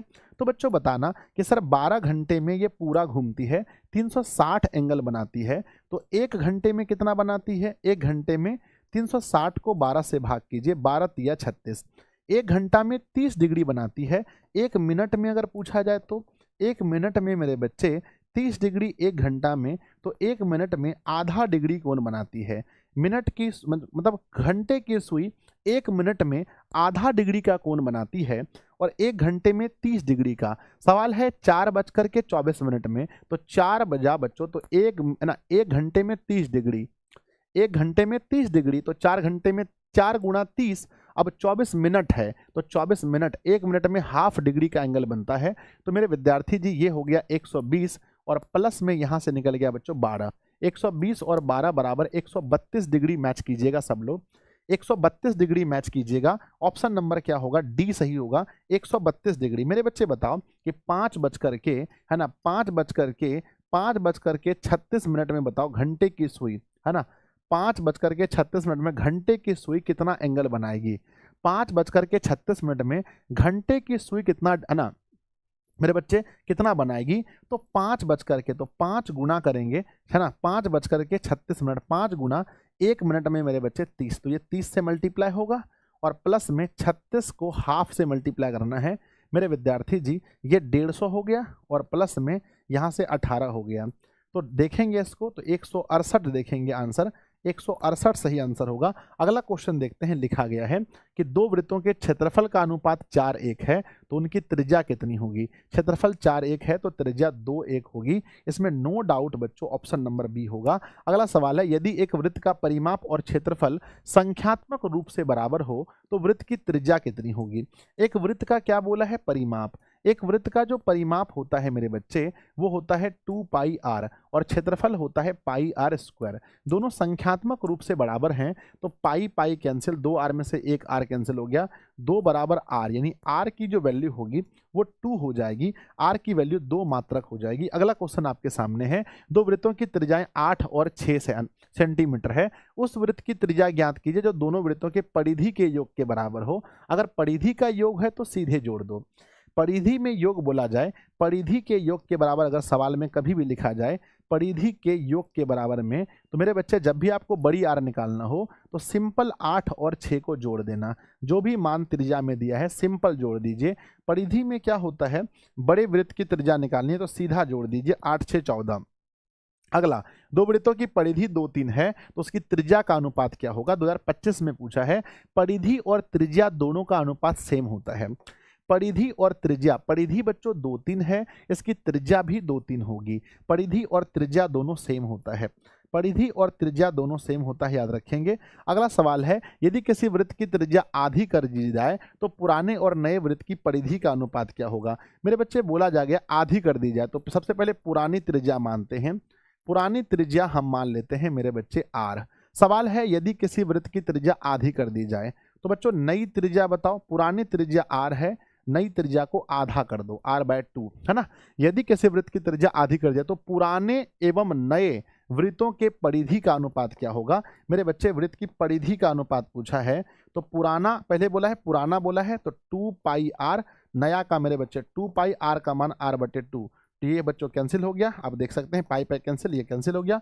2:1 क्या होगा? 2:1 मिला लीजिएगा, 2:1 सही है बच्चों, 2:1 होगा। अगला क्वेश्चन देखते हैं। अगला सवाल लिखा गया है कि यदि दो वृत्तों के क्षेत्रफल का अनुपात 4:25 है तो उनकी त्रिज्या का अनुपात क्या होगा? मेरे बच्चे 21-22 में पूछा है। 4:25 है तो 4 के लिए क्षेत्रफल 4 है, तो मेरे बच्चे क्षेत्रफल से जब त्रिज्या निकालना हो तो 4 और 25 को रखेंगे मेरे बच्चे त्रिज्या निकालने के लिए। तो 4 के लिए 2 बाहर और 25 के लिए 5 बाहर, तो 2 और 5 होगा, ऑप्शन नंबर डी सही है। अगला क्वेश्चन देखते हैं, यदि किसी वृत्त के क्षेत्रफल 154 सेंटीमीटर है, इसकी परिधि कितनी होगी? क्षेत्रफल से पहले त्रिज्या निकालिए, क्षेत्रफल से पहले क्या निकालिए? क्षेत्रफल से पहले त्रिज्या निकालिए। अगर मेरे बच्चे क्षेत्रफल का मान 154 है, क्षेत्रफल πr² का मान 154 है, मेरे विद्यार्थी जी ध्यान दीजिएगा, पाई का मान 22/7 होता है, r² बराबर 154 है। हम लिखेंगे r² बराबर 154 गुना 7, नीचे में 22, 22 से ये 7 बार में 7 7 हो गया, तो मेरे बच्चे r का मान 7 गुणा 7 में 7 बाहर हो जाएगा। आप लोग देख सकते हैं क्या बाहर होगा, 7 बाहर होगा मेरे बच्चे, ये निकल गया 7। अब पूछा है परिधि, परिधि होती है 2 पाई आर, तो लिखेंगे 2 गुना 22/7 गुना आर का मान 7 है, 7 कैंसिल, 22 दूना 44 हो जाएगा, तो आंसर में 44 सेंटीमीटर लिखेंगे। अगला सवाल है, दो वृत्तों की परिधि अगर 3 4 है तो क्षेत्रफल क्या होगा। देखो परिधि और त्रिज्या सेम होता है, परिधि और त्रिज्या दोनों सेम होता है, परिधि और त्रिज्या दोनों सेम होता है। अब हमें क्षेत्रफल निकालना है, तो मेरे बच्चे 3 4 का जब क्षेत्रफल निकालेंगे, 3 का स्क्वायर का 9 होगा, 4 का 16 होगा, मेरे बच्चे 9:16, 9:16 होगा। अगला क्वेश्चन देखते हैं, 22 नंबर सवाल में पूछा है वृत्त की सबसे बड़ी जीवा क्या होती है। हमने पढ़ाया था बच्चों कि वृत्त की सबसे बड़ी जीवा को हम व्यास कहते हैं, वृत्त की सबसे बड़ी जीवा को हम व्यास कहते हैं। यदि किसी वृत्त की त्रिज्या 3 गुनी कर दी जाए तो नए एवं पुराने वृत्तों के परिधि का अनुपात क्या होगा अगर 3 गुनी कर दी जाए तो सबसे पहले हम देखेंगे पुरानी त्रिज्या बच्चों, है ना, पुरानी त्रिज्या हम लोग देखते हैं, पुरानी त्रिज्या बच्चों आर है, और नई त्रिज्या देखेंगे, नई त्रिज्या देखेंगे उसको 3 गुना तो 3 आर हो गया। यदि किसी वृत्त की त्रिज्या 3 गुनी कर दी जाए तो नए एवं पुराने, है ना, परिधियों का अनुपात, तो बच्चों परिधि क्या होता है, वृत्त की परिधि 2 पाई आर, लेकिन नया बोला है तो नया में 3 आर देंगे, आर के जगह पर क्या देंगे 3 आर देंगे, और फिर पुराना बोला है तो बच्चों पुराना 2 pi R, cancel cancel cancel cancel cancel, तो मेरे बच्चे 3:1 क्या होगा, 3:1 क्या होगा, 3:1, ऑप्शन नंबर बी होगा, ऑप्शन नंबर बी होगा, देख सकते हैं। अगला सवाल देखिए मेरे बच्चे, कुल मिला करके हमारे 31 सवाल मात्र हैं इसमें, और हम लोग 24 में पहुंच गए हैं। यदि दो वृत्तों के क्षेत्रफल का अनुपात 4:9 है तो त्रिज्या क्या होगा, 4:9 का 2 3 होगा। अगला क्वेश्चन देखते हैं, अगला सवाल देखते हैं, नेक्स्ट लिखा गया है, यदि दो वृत्तों के त्रिज्याओं का अनुपात 3 4 है तो क्षेत्रफल क्या होगा। सब क्वेश्चन 2025 का है, ये सब क्वेश्चन 2025 में पूछा गया था सवाल मेरे बच्चे। अगर त्रिज्या 3 4 है तो हमारा पूछा है क्षेत्रफल 3 का 9 होता है, 4 का 16 होता है। अगला क्वेश्चन देखते हैं मेरे बच्चे, 25 का सवाल है, ध्यान से देखिएगा सवाल, दो वृत्तों की परिधि का अनुपात अगर 5 7 है तो उनकी त्रिज्या क्या होगी, दोनों सेम होता है, त्रिज्या परिधि दोनों सेम होता है। अगला सवाल देखिएगा, सवाल पूछा गया है मेरे बच्चे कि आर त्रिज्या तथा थीटा वाले कोण थीटा वाले त्रिज्य खंड के संगत चाप की लंबाई, चाप की लंबाई क्या होती है, थीटा बटा 360 डिग्री गुना 2 पाई आर, ये है बच्चों चाप की लंबाई, थीटा बटा 360 डिग्री गुना 2 पाई आर चाप की लंबाई है। अगला सवाल देखते हैं, एक घड़ी की मिनट की सुई 21 सेंटीमीटर लंबी है ना, 10 मिनट में रचित क्षेत्रफल बताइए, 10 मिनट में रचित क्षेत्रफल बताइए। एक घड़ी के मिनट की सुई मेरे बच्चे 21 सेंटीमीटर लंबा है तो आर का मान 21 हो गया 10 मिनट में, तो बच्चों जो हमारा 10 मिनट में, तो बताइए मिनट की सुई 1 मिनट में कितना कोण बनाती है, मिनट की सुई 1 मिनट में कितना कोण बनाती है, तो 1 मिनट में कोण बनाती है मेरे बच्चे, मिनट की सुई ध्यान दीजिएगा, घूमने में, पूरा घूमने में लगता है उसको 60 मिनट, यानी 60 मिनट में बनता है 360 का एंगल, तो 1 मिनट में बनाएगा मेरे बच्चे 6 डिग्री का एंगल, 10 मिनट में बनाएगा तो 10 गुना 6, तो 10 गुना 6 यानी कि बच्चों टोटल हमारा डिग्री होगा 60, डिग्री होगा कितना 60 डिग्री होगा 60 पूछा गया है मेरे बच्चे की क्षेत्रफल, 10 मिनट में बना क्षेत्रफल, तो थीटा बटा 360 डिग्री गुना पाई आर स्क्वायर होता है। थीटा का मान लिखेंगे बच्चों, थीटा का मान हो जाएगा 60 डिग्री, 60 डिग्री बटे 360 डिग्री गुना पाई का मान लिखेंगे 22/7 गुना आर का मान क्या दिया है, आर का मान 21 गुना 21 लिखा है। जल्दी सॉल्व कीजिए इसको, 60 6 बार में, ये कटेगा बच्चों 3 बार में, 3 से कटाएंगे 2 बार में, 2 से इसको 11 बार में, 11 गुना तो ये 231 होगा, 231 ऑप्शन नंबर क्या होगा, सी नंबर सही है। 231 में मेरे विद्यार्थी जी पूछा है, एक घड़ी के मिनट की सुई 1 मिनट में बनाया गया कोण, है ना, घड़ी के मिनट की सुई द्वारा 1 मिनट में बनाया गया कोण, मिनट की सुई द्वारा 1 मिनट में बच्चों 6 डिग्री का एंगल बनता है, जस्ट अभी बनाए थे। अगला सवाल देखते हैं, विद्यार्थी जी सवाल पूछा है कि कोण पी त्रिज्या आर वाले वृत्त के त्रिज्य खंड का क्षेत्रफल, जो त्रिज्य खंड का क्षेत्रफल बच्चों कौन सा होगा। यदि कोण पी त्रिज्या आर वाले वृत्त के त्रिज्य खंड का कोण हो तो त्रिज्य खंड का क्षेत्रफल क्या होगा। त्रिज्या खंड का क्षेत्रफल होता है थीटा बटा 360 डिग्री, थीटा बटा 360 डिग्री गुना पाई आर स्क्वायर होता है। अगर मैं लिखूं बच्चों थीटा का मान पी दिया है, पी बटा 360 डिग्री गुना पाई, पाई के जगह पर पाई रहने देंगे, और आर स्क्वायर, तो बच्चों क्या हो जाएगा पी ना क्या लिखा है r square, p r square pi 360, option number ये होगा। यहाँ पर बच्चों 2 पाई नहीं होगा, है ना, क्षेत्रफल में 2 पाई नहीं होता है, 180 गलत है, 180 गलत है, ऑप्शन नंबर बी। और बच्चों अंतिम सवाल है, अंत भला तो सब भला। कहते हैं 42 सेंटीमीटर त्रिज्या वाले वृत्त के त्रिज्यखंड का जिसका केंद्र कोण 30 डिग्री है, बताइए क्षेत्रफल क्या होगा। 2025 में सवाल पूछा गया था, बिहार बोर्ड ने पूछा है कि 42 सेंटीमीटर त्रिज्या वाले वृत्त के त्रिज्यखंड का क्षेत्रफल बताइएगा। त्रिज्यखंड का क्षेत्रफल क्या होता है, थीटा बटा 360 डिग्री गुना मेरे बच्चे गुना होता है पाई आर स्क्वायर। कहते हैं केंद्र कोण 30 है तो 30 लिखेंगे बटा 360 गुना पाई का मान 22/7 गुना आर का मान 42 गुना 42। मेरे विद्यार्थी जी ध्यान दीजिएगा, 30 एकम 30 है और यहाँ 12 तिया 36 है, 7 छंग 42 होगा। 6 से कटाएंगे 12 को 2 बार में, 2 से कटाएंगे इसको 11 बार में, 11 गुना 2 22 होता है, 11 जो 44 और 2 46 होता है। 462 आंसर होगा जो ऑप्शन नंबर सी में दिया गया है, 462। ठीक है ना। तो मेरे विद्यार्थी जी ये हुआ हमारा पूरा। अब यहाँ तक रहने दीजिए, है ना, यहाँ तक रहने दीजिए। थोड़ा सा हमारे ऊपर मेरे बच्चे, है ना, थोड़ा सा हम आप लोगों का नेक्स्ट क्लास बच्चों कब होगी मेरी बताइए। नेक्स्ट क्लास कितने बजे है। तीसरा चैप्टर हम लोगों ने 3 कंप्लीट किया, बताओ कितना चैप्टर कंप्लीट हुआ बच्चों, बताइएगा कितना कराया हमने, चैप्टर कितना कराया। तो मेरे विद्यार्थी जी चैप्टर हमने टोटल 3 कराया। अब जल्दी से बताइएगा नेक्स्ट क्लास मेरी कितने बजे है। तो नेक्स्ट क्लास बच्चों मनीष सर के क्लास के बाद। नेक्स्ट क्लास कब हो गए, मनीष सर की क्लास कितने बजे है। तो मनीष सर की क्लास है बच्चों, मनीष सर की क्लास है 2 बज करके सॉरी मनीष सर की क्लास है 10:30 बजे। तो मनीष सर की क्लास बच्चों अप्रोक्स हमको लगता है कि खत्म होगी वही मतलब 2-2.5 घंटा चलता है उनका क्लास। तो 11:30 12:30 1:30 तो बच्चों 2 बजे रखो है ना। लगभग 2 PM के आसपास मेरी क्लास होगी और जो मेरे बच्चे सब्जेक्टिव क्लास होगी किस विषय की, तो साइंस के। मेरे बच्चे साइंस की सब्जेक्टिव क्लास होगी। तो सब लोग तैयार रहना कितने बजे। तो मेरे विद्यार्थी जी 2 PM में मेरी क्लास नेक्स्ट होने वाली है। एक बार बता दो कमेंट बॉक्स में कितने बजे। तो 2 PM में मेरी क्लास होगी। तो आप लोग जरूर जुड़िए क्लास में। तब तक के लिए आप पढ़ते रहिए, हंसते रहिए, मुस्कुराते रहिए, ठीक है ना। और हम लोग बच्चों, है ना, तांडव में मेरी, है ना, तांडव में मेनली जो क्लास बचा है वो साइंस का 2 क्लास बचा हुआ है ना। साइंस का मुझे 2 क्लास तांडव में लेना पड़ेगा मेरे बच्चे। उसके बाद में अंतिम प्रहार की जो आपकी क्लास है वो मुझे लेनी पड़ेगी, ठीक है ना। तो चलिए मिलते हैं बच्चों 2 बजे, ठीक है ना। और आज शाम को भी देखते हैं वो वाला ऑब्जेक्टिव वाला क्लास आज बंद रखते हैं बच्चों। शाम को मैंने बोला था कि हिंदी का 750 होगा, लेकिन अभी हिंदी का नहीं लेते हैं। आप लोग साइंस वाला तैयार कीजिए, एक दिन रोक देते हैं। आप लोग साइंस वाला तैयार कीजिए, एक दिन रोक देते हैं, है ना, एक दिन रोक देते हैं। उसमें भी शाम को भी बच्चों हम सब्जेक्टिव का ही क्लास लेंगे। आज शाम को भी सब्जेक्टिव का क्लास होगा बच्चों, ठीक है ना। तो आज हम लोग पूरा सब्जेक्टिव पढ़ेंगे। आज ऑब्जेक्टिव को रोक देते हैं, सब्जेक्टिव का ही करवा देंगे आज शाम को भी, ठीक है ना। ताकि ऑब्जेक्ट हमारा क्या होगा, सब्जेक्टिव क्लियर हो जाएगा।